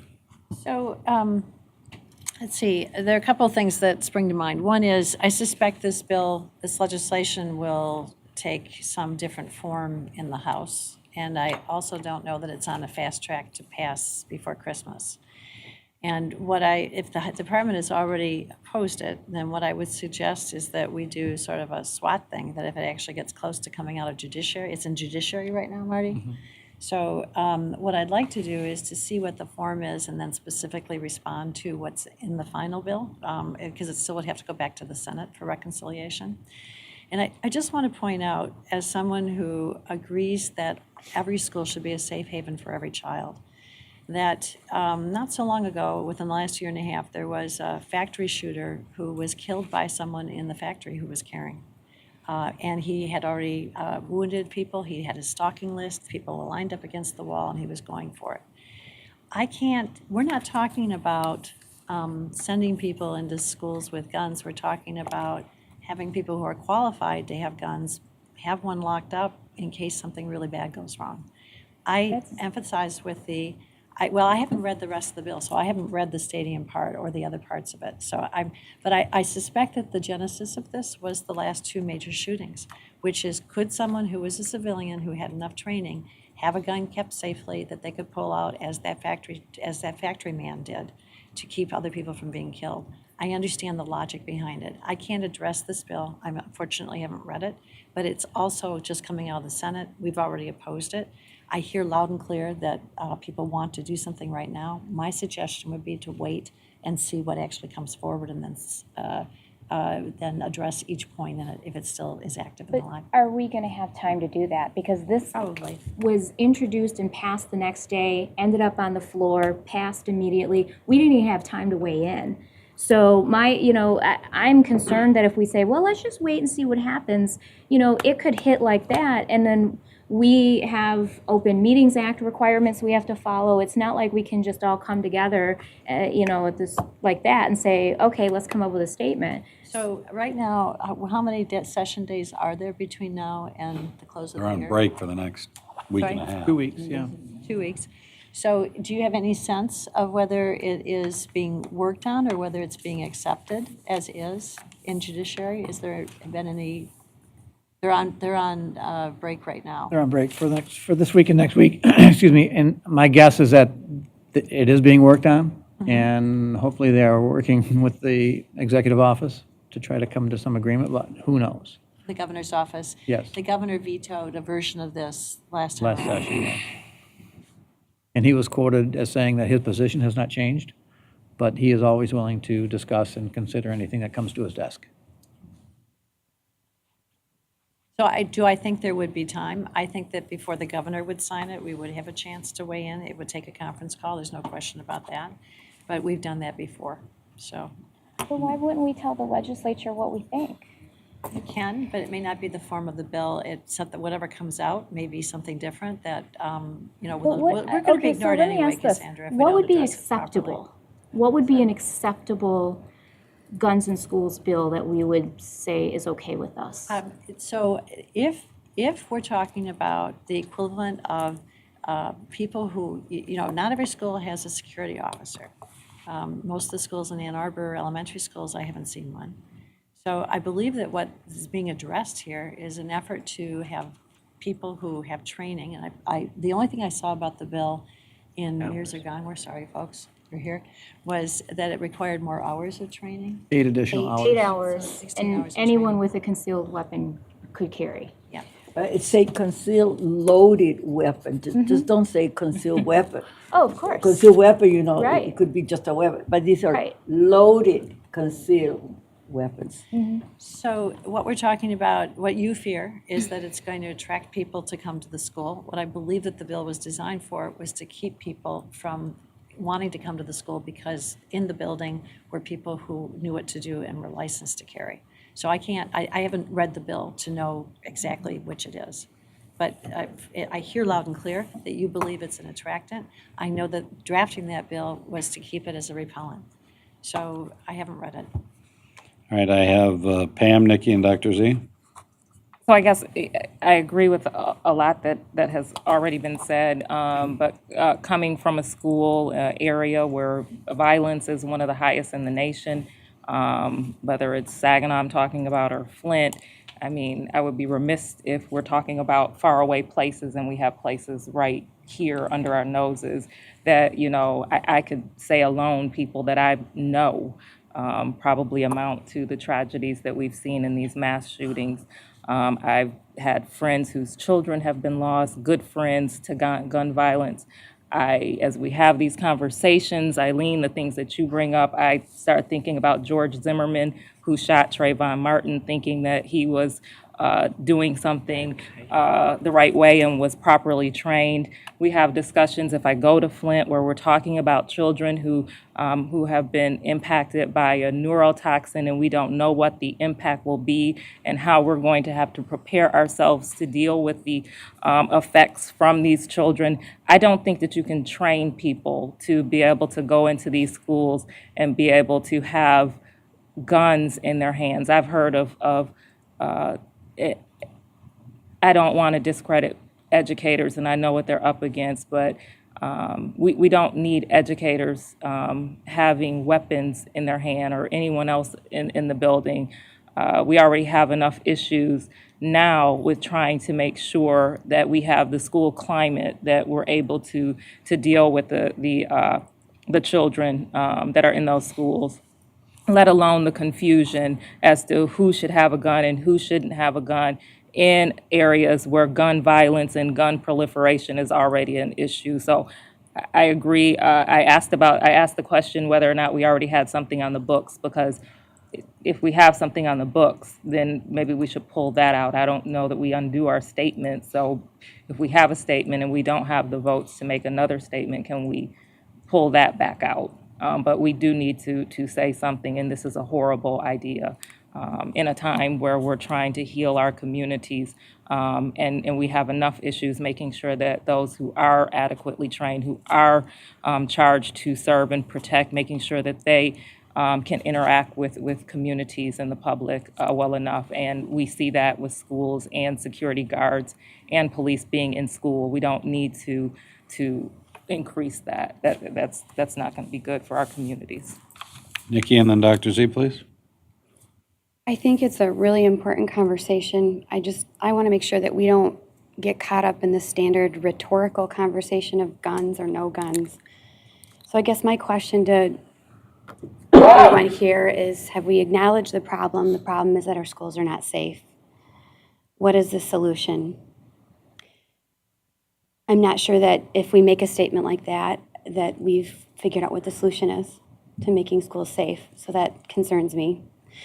You talked about mental health. I think that's a huge part of this conversation, because a lot of these shooters, as you trace back and talk to their family members or their close, intimate relationships in their life, say something after the fact that they knew that something was wrong or that there was mental illness involved. Why is there such a stigma around discussing that well in advance before something like that happens? I don't think it's about taking the freedoms and the rights that we all have away. So given the problem, we need to discuss a solution instead of have a rhetorical conversation that distracts us from that. So I haven't even been briefed on the legislative update, so I agree with Tom. I don't know that the conversation is as full as it needs to be yet. But I do want a solution. How do we make schools safer? Because I'm just as passionate as you, Lupe. The 3 weeks after the Connecticut shooting, I laid awake at night and I wept for these families, and it was definitely something that made me think about where we're at in our culture and in our country. Thank you, Dr. Z. Please, then Pam. Okay. You know, the biggest killer in America has been traffic accidents, and one of the surprising solutions has been to put a device in your car that explodes in your face. I would. That's very counterintuitive. And to be sure, there have been a number of injuries that have been caused by this cure. But apparently, experts have done enough analysis, risk analysis, to determine that this is to be required of all car manufacturers. I'm sorry. I'm just. What are you talking about? I mean, this is. I'm like, talking about it's risk a false assessment. equivalency. No, you're not following me. I'm saying that it's a matter of risk assessment. What is the greater risk, to have guns in the hands of licensed people that might be misused by them, or to have none?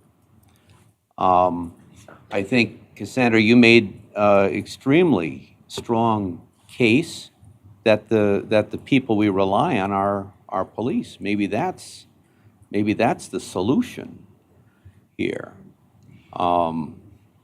It does seem to me that since I think we went on record on this the last time, that statement should suffice. But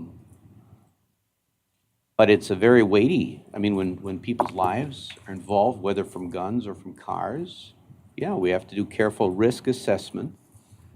I'm not sure that we have all the, I'm not sure that I'm prepared to make that risk assessment in this case. We're looking up to see what we have on file from previous statements. Pam, please. Okay, I'm lost, but I was going to speak to Nikki, and you said us addressing the root causes. Again, you all are referring to Connecticut and all of, some of these other places, and God forbid that happens here. I'm talking about stuff that I know and that I see. And so we are trying to address the root causes, and those are socioeconomic issues as we talk about that. So I'm talking about something that happens, that we see happen possibly every day in Michigan schools, where we're dealing with a different type of gun violence. So we can talk about this right here, and we are trying to address that. We're not addressing the root causes.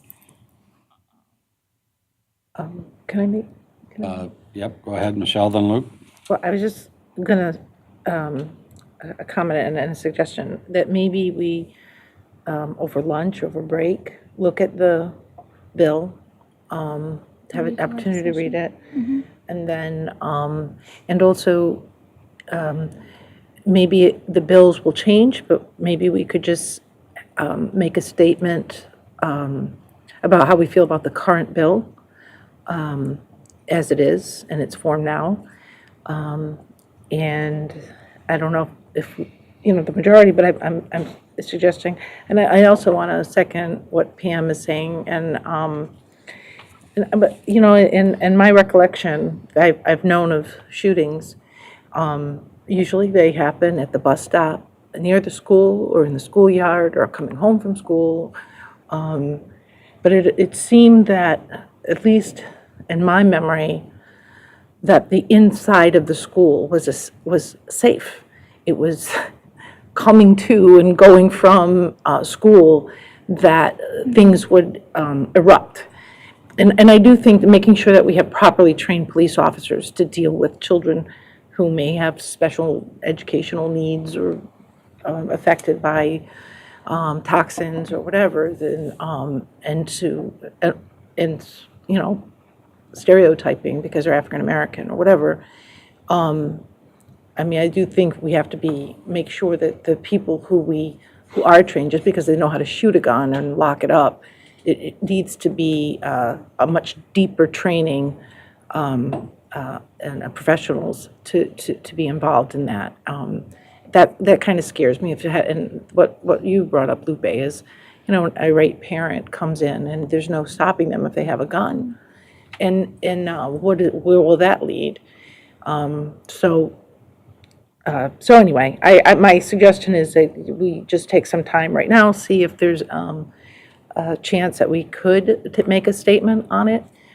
Maybe it'll be the majority, maybe it'll be just some of us making a statement. I don't know, but I think you're right about the timing. It's just, it happens so fast, and it seems to avoid the public outrage or the public comment that might be pushing back on it.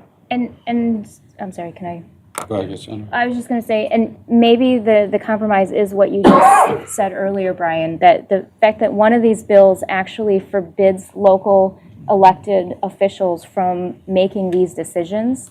You know, if it's hard to say that we believe in local control and then we strip away something this important from their purview. So maybe that's what it comes down to. Maybe it's just a reaffirmation that this is a local control issue, and taking that power away from local elected officials is not the right direction to go. But I just think that, I think as a board, we should be able to say something about this issue.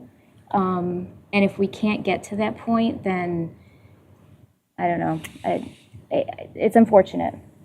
Okay, Luke, please. So I just wanted to provide a couple of thoughts coming from the school perspective on things.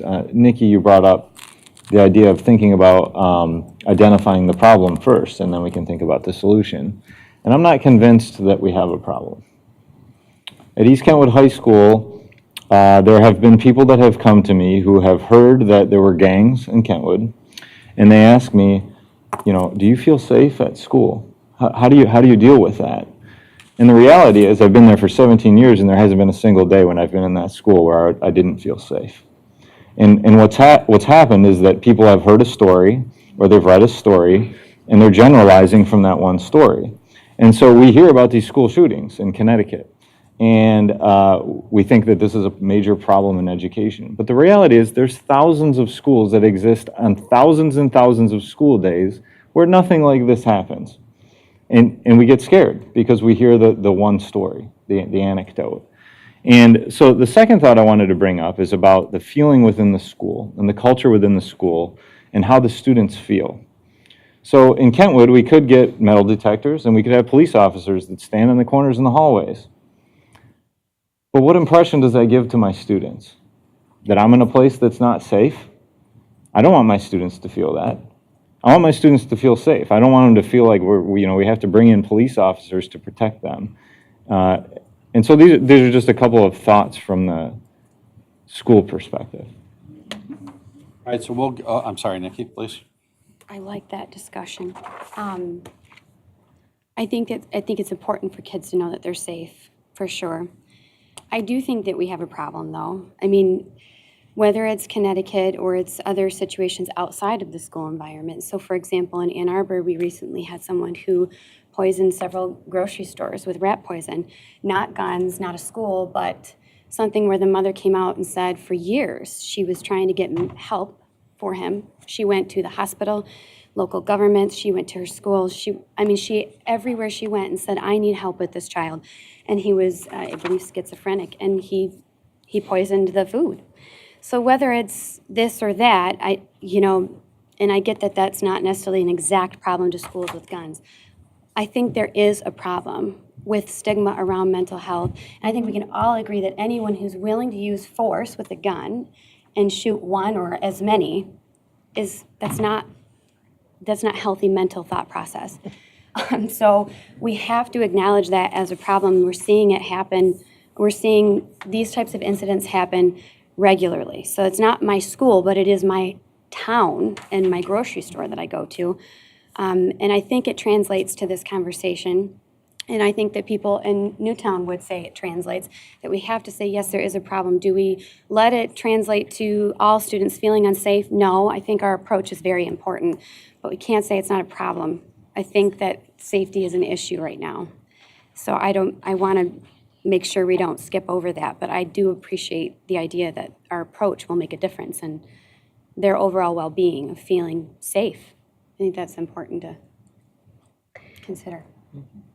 So, Sandra, please. So the statement that you have in front of us from 2010 was actually specific to a piece of legislation that would have mandated the NRA's Eddie Eagle Gun Safe program be taught in schools. And we opposed it because it was a curriculum decision that falls under the purview of the State Board of Education, not the legislature, and that in no circumstances should a single vendor be automatically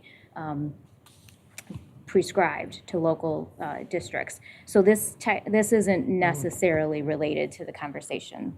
I think that we're having at the moment. It's like this was before me serving on the board, so it seems like there was one since I was here, though. We can do another check. All right, so we'll do that during lunch and see if, after lunch, if the board has any interest in taking this step further. Discussion items. Next item on the committee of the whole agenda is presentation on partnership districts. Presentation covers several updates related to the partner district work, including newly identified districts. Next step is to continue to work to develop partnership agreements and provide technical assistance to districts. Dr. Paula Daniels, who is the interim director of the Office of Partnership Districts, been doing great work for us in this area, will lead the discussion. Dr. Daniels, please. Good morning, everyone. What I'm pleased to be able to be with you today and to join with Superintendent Whiston and give kind of a message and an update, a story of hope for us. And for many of you who know me, I have a song for everything, and I don't have one right now. However, the message that the co-president shared on the spontaneous report of how pleased, one of our districts was on what's happening with the partnership district. Our initiative would be cause for me to break out in song. But as I said, I won't do that for you this morning, but given another opportunity, I just might do that. Just a general update for you today. We now have officially established the Office of Partnership Districts, and we are extremely pleased over that.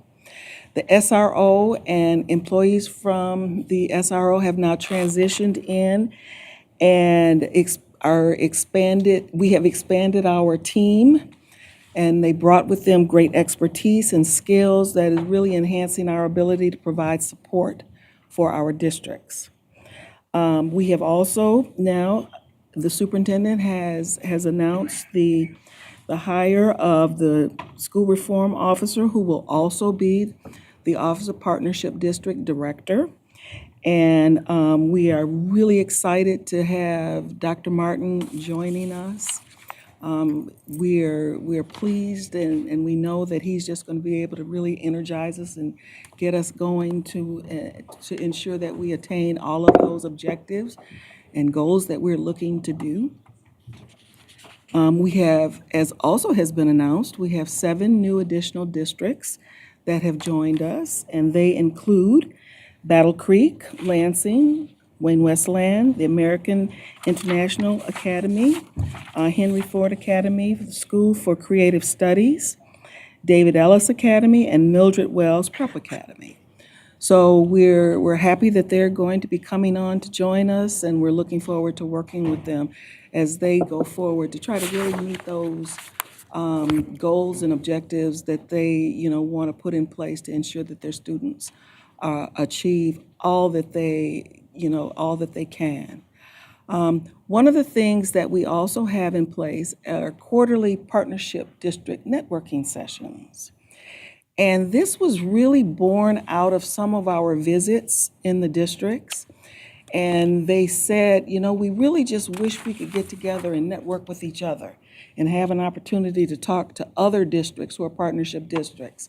So one of our, goals is to serve. So we worked to try to make that happen.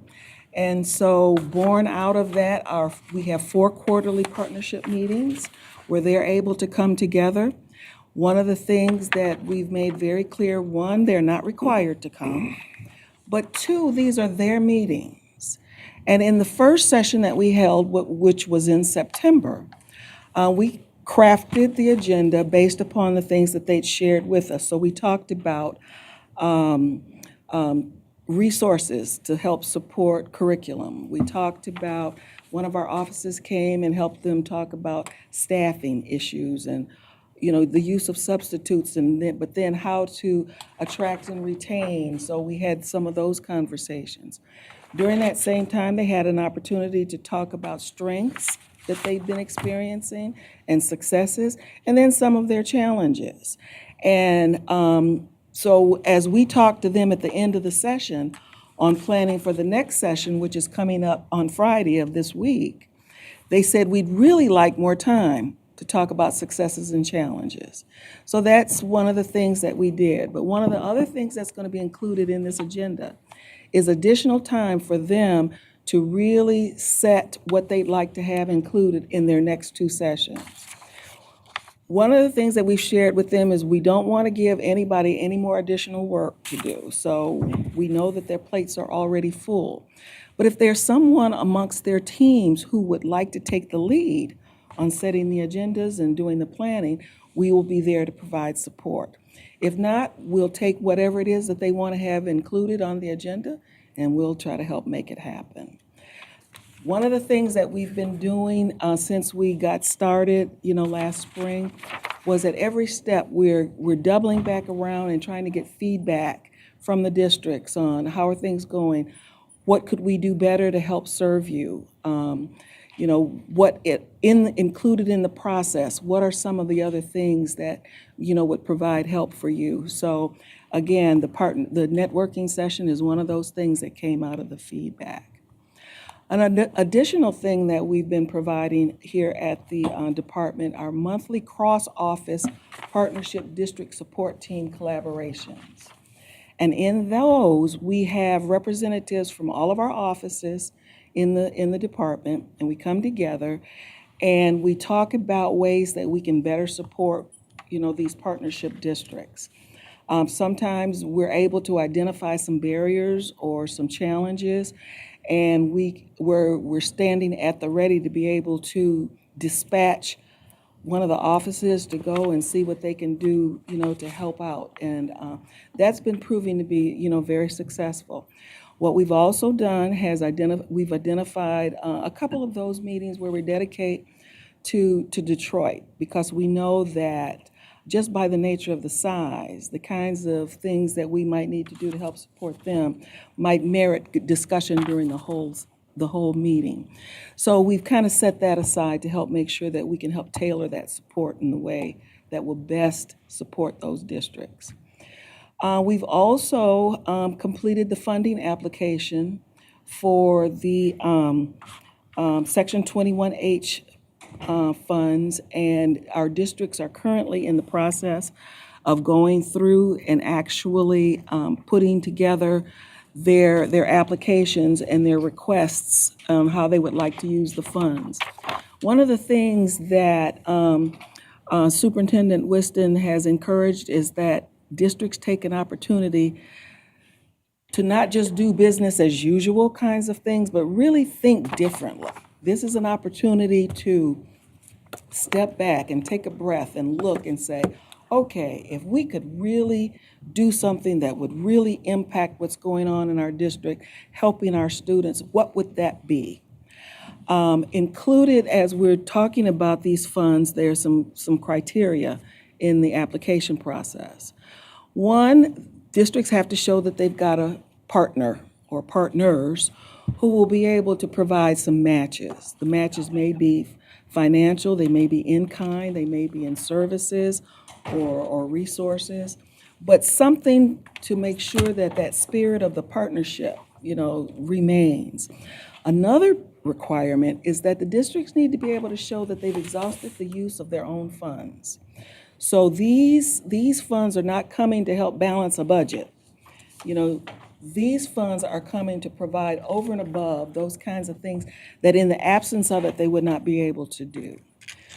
Another key component of the application process that we want to make sure that they have included is the fact that they need to be able to show how are you going to determine or how are you going to be able to show that what you've implemented was successful. So that's another one of the key pieces that they're looking at.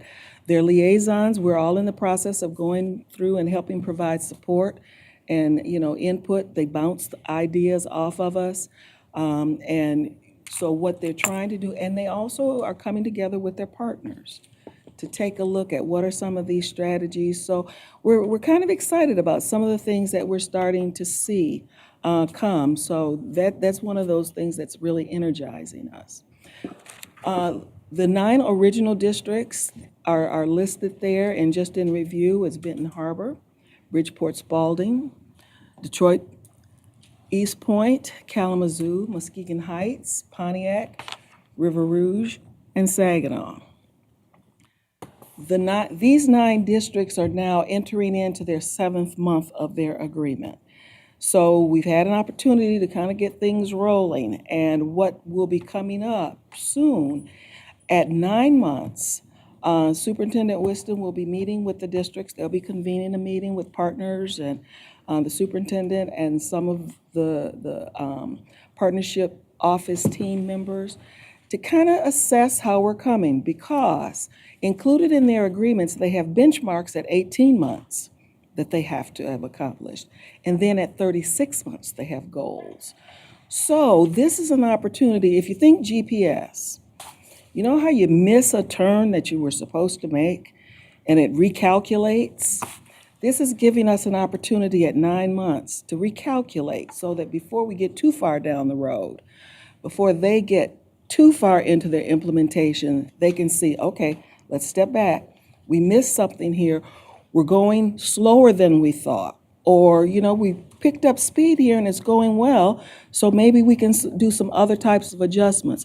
But we're going to be reporting out on how are they coming with the goals and the benchmarks that they've identified in their agreements. So that's going to be an opportunity to kind of report out. Also, we're always looking for the feedback, but this will give us an additional opportunity to ask with all of the partners at the table, what are some of those kinds of things that the department can do to really try to continue to give you some support. The districts have regularly scheduled meetings. We don't dictate how often they have to meet and what they look like. We encourage that the conversation always needs to be around what's included in their goals and or in their agreements and how they're coming along. But some districts meet weekly, bi-weekly, others quarterly. But members of our team try to be present at as many of the meetings as we can whenever they request it. Some want us there. If we could set up shop and have an office right there, they want us there. Others like to just see us quarterly. So, whatever it is that works best for them, that's what we're trying to provide.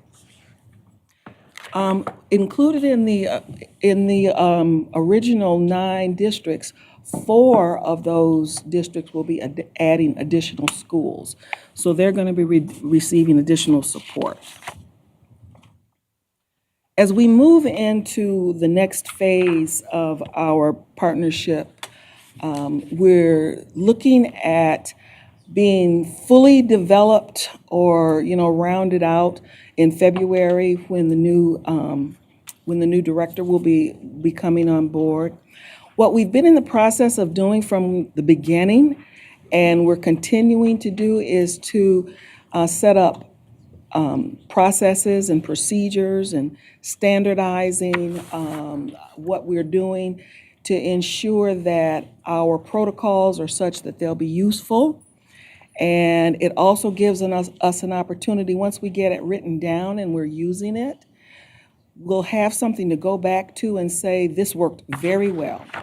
Or with this modification, this will work well. Or you know what, this is what we did, we've got it in here, but it's just not working. So we need to really take a look at that. So those are some of the things that we're trying to make sure that we have in place as we go forward. We're also in the process of developing tools and resources for the districts to use. These tools are not required, but what we're finding are some of the districts don't have the capacity to develop certain kinds of supports. And so that's some of the things that we're trying to do, and that includes things to help them report their data, things for them to help determine whether or not they're on track, in actually meeting those goals. So those are some of the things that we're providing, again, not required for use, but to have it available if they see that they need it and they want to use it.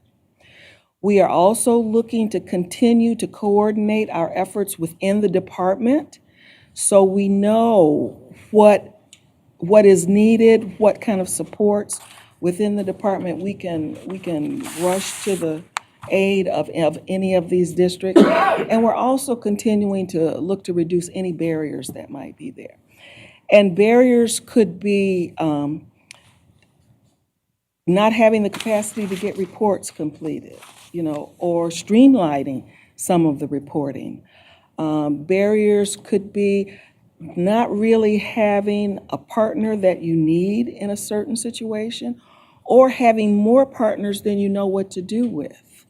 So some of the things that we're working to really try to do is to help districts and those that they're working with really come together and identify what are these supports going to look like and how are we going to all stay married here together. And one of the key things that we're doing is making sure that everyone who comes to the table knows what those benchmarks are included in their agreements and what those goals are. And then we all come and say, how can we help meet those goals? So that's been something that's been, helpful, but actually coming together and identifying ways to ensure that we don't have the barriers that prevent, but we create them as stepping stones. Some of the ongoing supports, as I mentioned, the quarterly networking event, and this was one that came as a result of their requests. The monthly intra-departmental meetings that we hold, and those are those discussions where we get feedback from the districts to see what are some of the things that they're struggling with, and then actually going through a problem-solving protocol where we walk through things and have those who may be able to provide some support, come forward with it. Some resources that we make sure that the partnership districts know are available to them. Algebra Nation, which helps with, Algebra 101. Curriculum Crafter for those districts who are struggling with a curriculum, not having that capacity. And often it's not that there's not the desire, but they just don't have the capacity to put together some of these pieces. But Curriculum Crafter is available. The Michigan E-Library, they also presented at the first networking session, but they continually make sure that the partnership districts are updated on many of the new resources that are available. And the great thing about the Michigan Library, their resources are not only great for the students and for staff, but for families. So, I encourage anyone here who's not had a chance to really delve into that website, go look at it. But don't do it on a day when you're busy, because it's that kind that you get there and you go from this one to this one to this one. But that's, another thing that we really want the districts to be able to utilize, because one of the other things is it's free. And then also, Go Open is another thing, and what Go Open provides are educational resources for free that, staff may use. We currently are working, as I mentioned earlier, with the districts to put together their applications, and they're working closely with the liaisons. And also questions come to us also. And as we said, one of the criteria is that they have to be able to demonstrate that they've exhausted other funds. So in the absence of the other funds, they wouldn't be able to do these things. But then one of the biggies, and this one, we're talking about it specifically for these funds, but we're hoping that in the conversation, it will also cause them to look at everything that they're doing. And that's their ability to demonstrate the effectiveness of whatever those things are that they're implementing. And when you can really look at whatever activities or strategies that you're implementing and can make the determination that this is working or it's not, it's kind of like when we're consumers. We go to the store and we buy something, and if we don't like it, we don't keep going back to buy it. Or if you get a vacuum cleaner and it doesn't pick up the way that it promises, you're not going to keep doubling back around to that. And so that's one of the things that we want to make sure that our districts are doing. If you're using something, if you're doing something, we want to know that it's really working. The partnership model, and this is one of those things that is kind of that breath of fresh air for all of us who are working together. I think the districts and then those of us who are here. We're really working to make sure that everything that we do is founded on a mutual respect. The mutual agreement, and this is where all of the partners have to come together and have differences, but ultimately come together to agree on something that we feel will really best serve the students. Reducing those barriers. Having come from the field in a number of districts, there were often barriers that we faced, and again, sometimes we thought the department was doing it, and sometimes it really wasn't. So, but identifying what they are and helping get those removed so that there can be a smoother sailing. One of the foundational pillars is effective communication. If we're learning more and more, not only in our work with these partnership districts, but across the board, the more effective our communication is, the more successful we are in whatever it is that we're trying to do.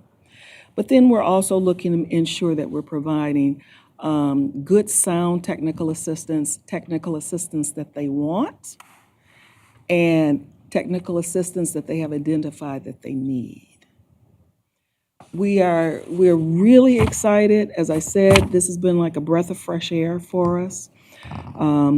We've been walking through having that paradigm shift from the department kind of telling you what you need to do and moving into helping you identify, and you come to us, this is what we think is going to help us out.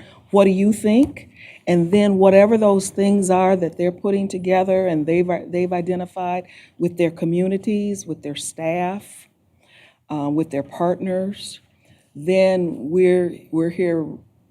We're the who you're going to call us, and we're there to come and try to help provide some support. So we're really excited about it. It's one of those things that we just see hope, popping out and blooming all over. So we did contact the districts a couple Fridays ago, and then based on that, they have 90 days to reach the partnership agreement with the district, and we're with the MDE and the partners. So we're in the process of scheduling those meetings with the districts, and so far the conversations have been going very well. We'll keep you apprised as we move forward through that process. We'll also keep you apprised of the current agreements and where the goals are at and whether we're meeting those goals or not. So there'll be ongoing reports keeping you apprised of that. Any questions? Cassandra, please. And then Eileen. So thank you. I'm 100% supportive of this method of working with schools. I have just one question, though. Sure. I know that there's a timeline for these schools, right? It's like 18 months that they have to show improvement. And yet the office itself has been in transition for quite a while, and some of these schools are well into their 18 months. So what impact is our transition of this office having on them? So none, because we've been, even though previously the SRO was still in charge, we were in charge of the partnership districts. So they have been under our control from the beginning, even though we were in that awkward time of an SRO and us. But the governor had put us in charge of the partnership district. So my leadership and Paula's leadership has been consistent throughout this process. And they've been appointed a liaison. For the most part, those liaisons have remained consistent. A couple have been promoted or took other jobs within the department, but for the most part, their liaison that they've been working with is consistent. So really, there's been consistency in the partnership district model itself, so. Let's see, I had Eileen, Tom, and then Nikki. Did you just raise your hand? Nikki. And then Pam. Yeah. Eileen, Tom, Pam. All right, we'll go with Eileen, then Tom, and then we'll catch up. I'm trying to just sort of peer under the the box that is now embracing all of these different schools. And I recognize that some schools probably had too much going on, didn't have any cohesion, and other schools probably were ambushed, even though they had, lots of information coming before this that things weren't going well. What outcomes are we hoping for at the end of the 3 years? Are we looking at school cohesion and excitement in the staff? Are we looking at better test results? What are we hoping to accomplish in all of this? We're looking at all of the above. Education is our business, so obviously we want student learning to be taking place in a measurable way. But part of what helps support that is staff enthusiasm, student enthusiasm, community, family, parents. Many of the districts are looking at, wraparound services that really help come to support and lift up families so that they can better support their students. So there are a number of pieces that we're looking for. This is a great opportunity that we have right now, even as we're looking at other funding sources. With ESSA's focus on looking at the whole child, this is an opportunity then to, kind of help look at that also. So, we do want a workforce that is excited about going to work every day. We want kids who can't wait for the weekend to get over so they can get back to school. Yes, I know that's but it does happen. We want parents to be happy that they can see their students learning and that their kids are developing right before their eyes and able to become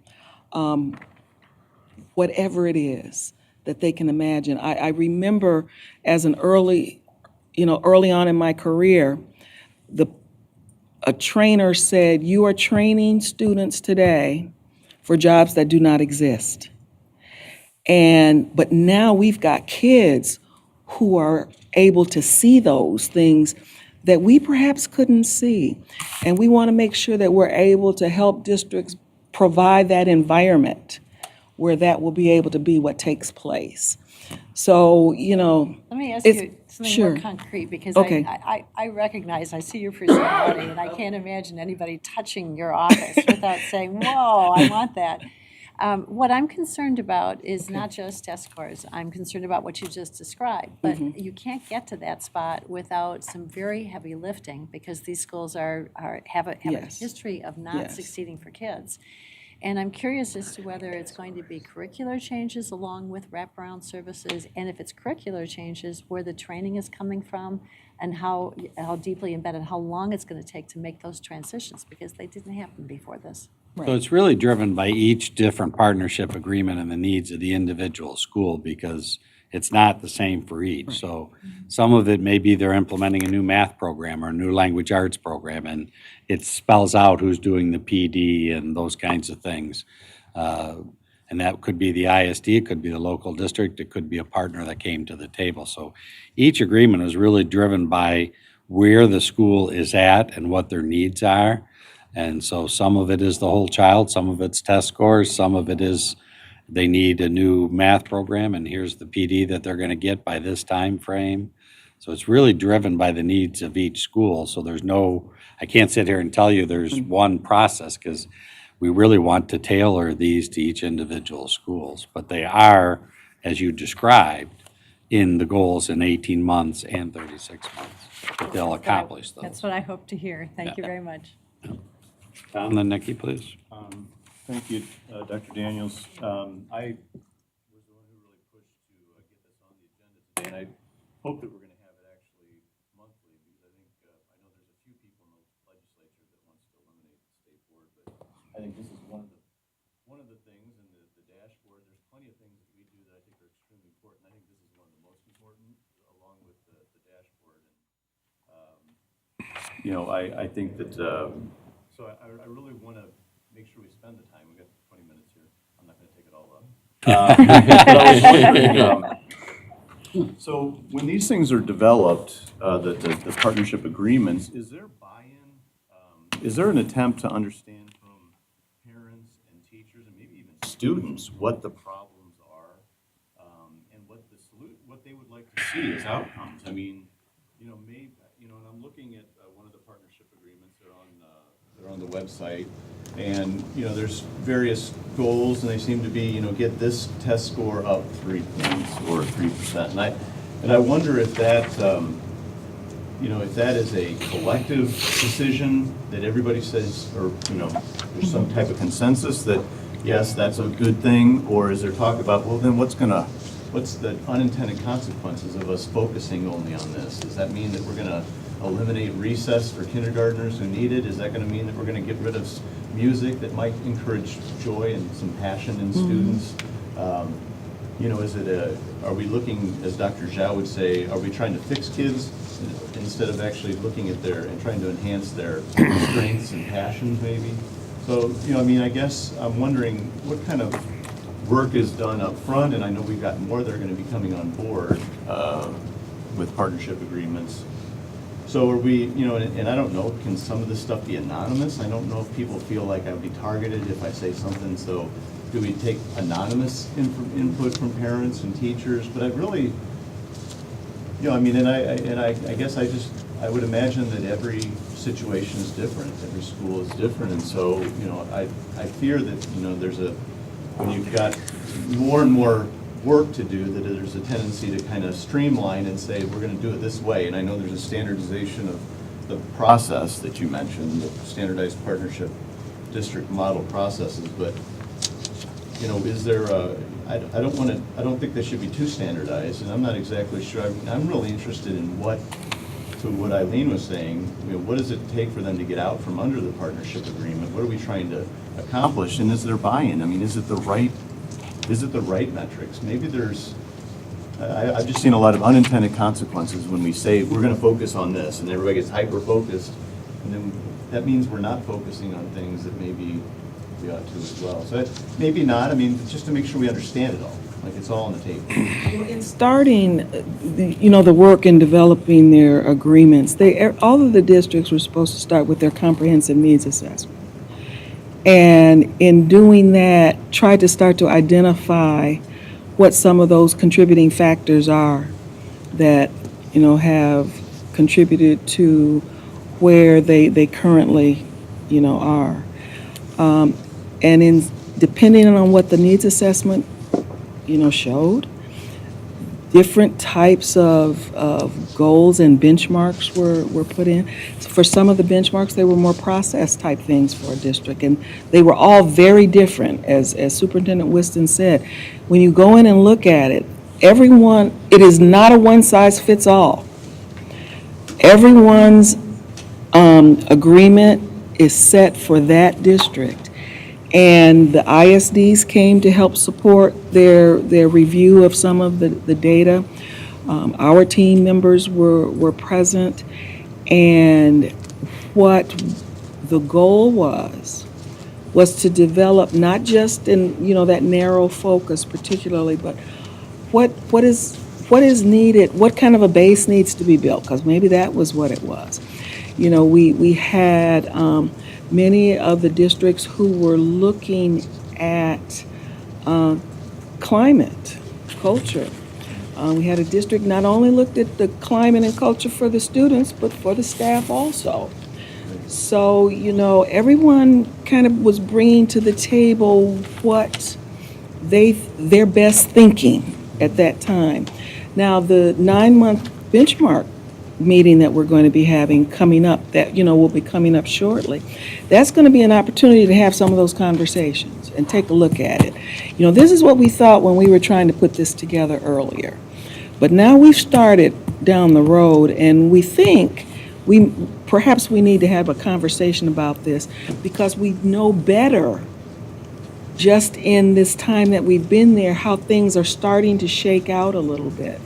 So some of those very concerns, and our teams are there to help guide some of those conversations and pose some of those questions so that as they do that reflection, they can make the determination if that's really, if we are really going to be getting at where we need to go. Have we ever, thank you, I'm sorry, have we ever done any kind of anonymous surveying? I mean, I've talked a lot about this because I just think that, I mean, I've thought about going in and finding out how a few of these partnership agreements are going and like getting on the ground level, but then I'm thinking, I don't know, you know, is there going to be an inclination not to bring up things that aren't working well, or, you know, concerns that somebody might have just for whatever fears they might have? I don't know. I mean, I'm not saying we have a heavy hand or anything, but just that I don't know if there's a way. I think it would be helpful to say, okay, here's where people anonymously, parents and students and teachers and administrators, and here's where we are 10 months or a year afterwards, and kind of get a, I mean, I would want it to be effective, and maybe it's okay and it's not necessary to be anonymous, but I just think that these are, you know, this is something that is extremely important, and I just tend to think that there can be unintended consequences. We all think we know, but then are we hearing from people that actually are seeing something else? Right. One of the things, you know, in one of our initial communications to the district, it was anonymous. And there was a place that if they chose to, you know, write their information, and it went into, I don't know, SurveyMonkey or one of those where, you know, you're not sending it to us with your email. So because we were looking for truth, we really wanted to know at these checkpoints. Now, what we have not done, but that we might try to explore, is to broaden the survey to more of the partners. That we have not done yet, but I think that that is something that would be beneficial for us to get some information. Nikki, Pam, Michelle? Thank you. You said something early on that kind of triggered me. Resources that help support curriculum. What do some of those look like in terms of getting to kids, if you will, extra resources that they need to understand what's going on? Well, the resources that I mentioned are those that can be used by staff but can be used in the classroom. Okay. And so for this set, you know, we're always on the lookout for other resources, but for the ones that we quoted, that was kind of. And some of the partners brought resources as well to the table to provide programs before or after school, as an example, or to extended day, or so. And some we of the do partners have, brought in things one as of the well. districts, they do have partners, and the partners are doing a good job of partnering, because one of the partners provides after-school support for a certain grade level. The other partner picks up another grade, you know, another grade range. So even in the coordination, you know, in those efforts, which is one of the positive pieces where everybody is starting to kind of communicate with each other. That's what my next question was going to be, is what does a partner look like? So is it multiple partners? Is it a few large partners? What would a partner do or look? We've had boys and girls clubs, we've had large corporations, we've had colleges and universities, we've had small mobile gas stations that have jumped in, you know, those kinds of things. I mean, they've been small businesses, large businesses, colleges, boys and girls clubs, other nonprofits who come in and say, as part of the partnership. One of the things, and I think Eileen mentioned this earlier, sometimes you find in schools where districts don't want to say no to partners, so they have 10 partners, but sometimes those partners are providing conflicting things to the school district. So one of the goals of the partnership agreement is to say, thank you for your help, but it's got to be aligned to where we're heading. That could be before or after school, that could be books and basketball, that could be a lot of different things, but, you know, how do you align to where we need to go? We appreciate what you're doing, but we can't no longer just accept something to accept something. It has to help us get to where we want to go. And so those good partnership discussions have led to some of that. And that's one of the things that we've been really trying to help the districts with, because you don't want to lose a partner.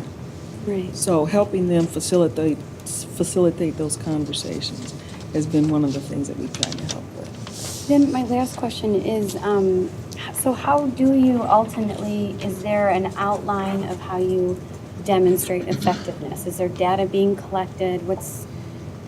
And who's collecting the data and who kind of oversees it or So owns it, the if you 18 will? months could be, you're going to implement a new math curriculum, and at 3 months, you're going to do this, at 6 months, you're going to do this, at 9 months, you're going to do that, and then they have to demonstrate that they've done that. Okay. Another goal might be that they're going to add up after-school activities. So again, what's the plan to get there, and did you get there? Ultimately, the 36-month goals, as Tom said, some of them are more of the, you're going to grow your proficiency and your growth rate at a certain percentile. But to get to that, what are the things we're doing to get us there? And is there a checklist to make sure that we're meeting those standards so that we're meeting where we want to expect to be at 18 and 36 months? Pam and Michelle? And actually, I think Nikki and Tom got at some of my questions, but really excited. I'm happy to hear of your excitement and the hope that you express here, because this is exciting work. And some of my questions, I mean, Tom has kind of like gotten to some of them. I was able to participate at one of the tables where we were building the partnership model for the community. I think because of the timeline that was given, Saginaw was a pilot community, so I'm hoping that they will take the time to really look at what they did the next time and really think out of the box. And I think some of the things that I shared that Brian and I talked about is really helping districts to understand the freedom that they have here.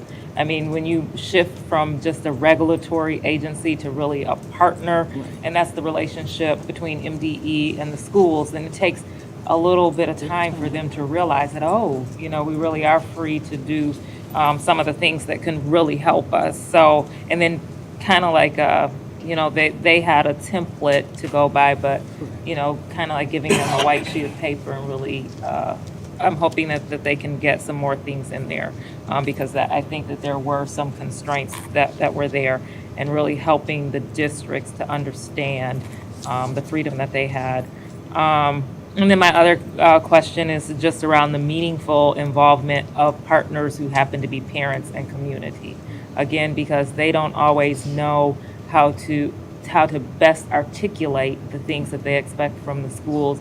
And then sometimes schools, I'm hoping that you all are able to transfer the partnership that you're, or what you want to see in a partnership, and the real meaning and authentic meaning of partnership, and I'm hoping that the schools can transfer that to the parents and the community, and giving them the supports to be able to do that. But I think that that's a partner that really needs to be heard, and they're not always able to express that, so the schools will have to be equipped to do that. And then just around the reporting, I just wanted to just get a little bit of clarity. So when you all do the check-in and you report that to the schools, and I'm assuming the schools will be sharing that with their partners, including the community and the parents, and what is the timeline for that again? Well, they report, they share out. We don't necessarily report to them. Mm-hmm. They share out. And they have quarterly meetings, and those are opportunities for them to share with, community. Some of the districts have chosen to have those quarterly meetings during board meetings. So it's a board meeting agenda.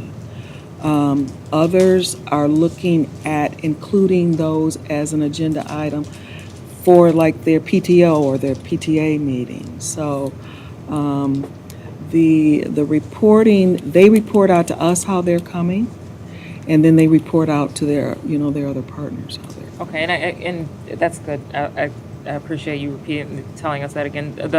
I'm speaking to the update when you give them a critique, so to speak, of where they are with what they said that they wanted to do, and where those are generally done quarterly. Mm-hmm. That kind of comes out, and they share with us, and then what we help try to do is to help them do a self-analysis of how are we coming. Okay. And what do we need to work on, what are we ahead of the game on.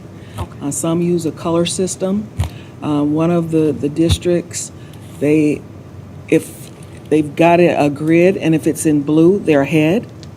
If it's green, If the cell is green, they're on target. If it's yellow, it's something for concern. They haven't reached the date when they were going to do something yet, but it's looking like they might not make it. And then they've got some red ones where for some reason, something that they included in there, they haven't made it. And that's just one district. But those are some of the ways that they share out, and using that color just really kind of makes it easier when they're sharing, especially with their families. Okay, Michelle, please. Yeah, and I also feel very strongly about the work that you're doing, and I want this to be very successful. But I wanted to share just some thoughts and concerns, because I think it would, to see how the first round of the partnership models were done, and for us to do an assessment of the process, or for the department to do an assessment of the process to see what can be improved, just as schools would do assessments and look where. So I happened to see the template that was sent out to form the initial assessment teams. And, it did require ISD, it did require MDE, it did require the superintendent and school boards, but it didn't require teachers. It was suggested. It was suggested. They do now. Yeah, okay. But then I would say that if you want unvarnished feedback, get somebody who's actually elected by the teachers to sit on that committee, not someone the superintendent chooses to be on the committee. I think, as a union person, I think it should be the union president, but if somebody is elected to represent the teachers, I think it's a more independent and authentic voice, and has more credibility. I also think parents, and particularly parents, to maybe represent not just the general population, but subgroups in the population, including special education, because I think if the focus is on test scores, that some of these subgroups might not be attended to. There's a risk that they might not be. So I would look at that initial, and I'm glad that you changed that, but I would say not just to have if you want really different and a robust debate, I think it's helpful to have some sense of independence from necessarily who is chosen by the superintendent. And then the budget, you talked about there was going to be additional funds that would go. Is there any assessment or audit of how they're currently spending their money, and and how they're going to spend their money? Do you in the partnership model, do you look at like for instance allocation into the classroom as opposed to administration?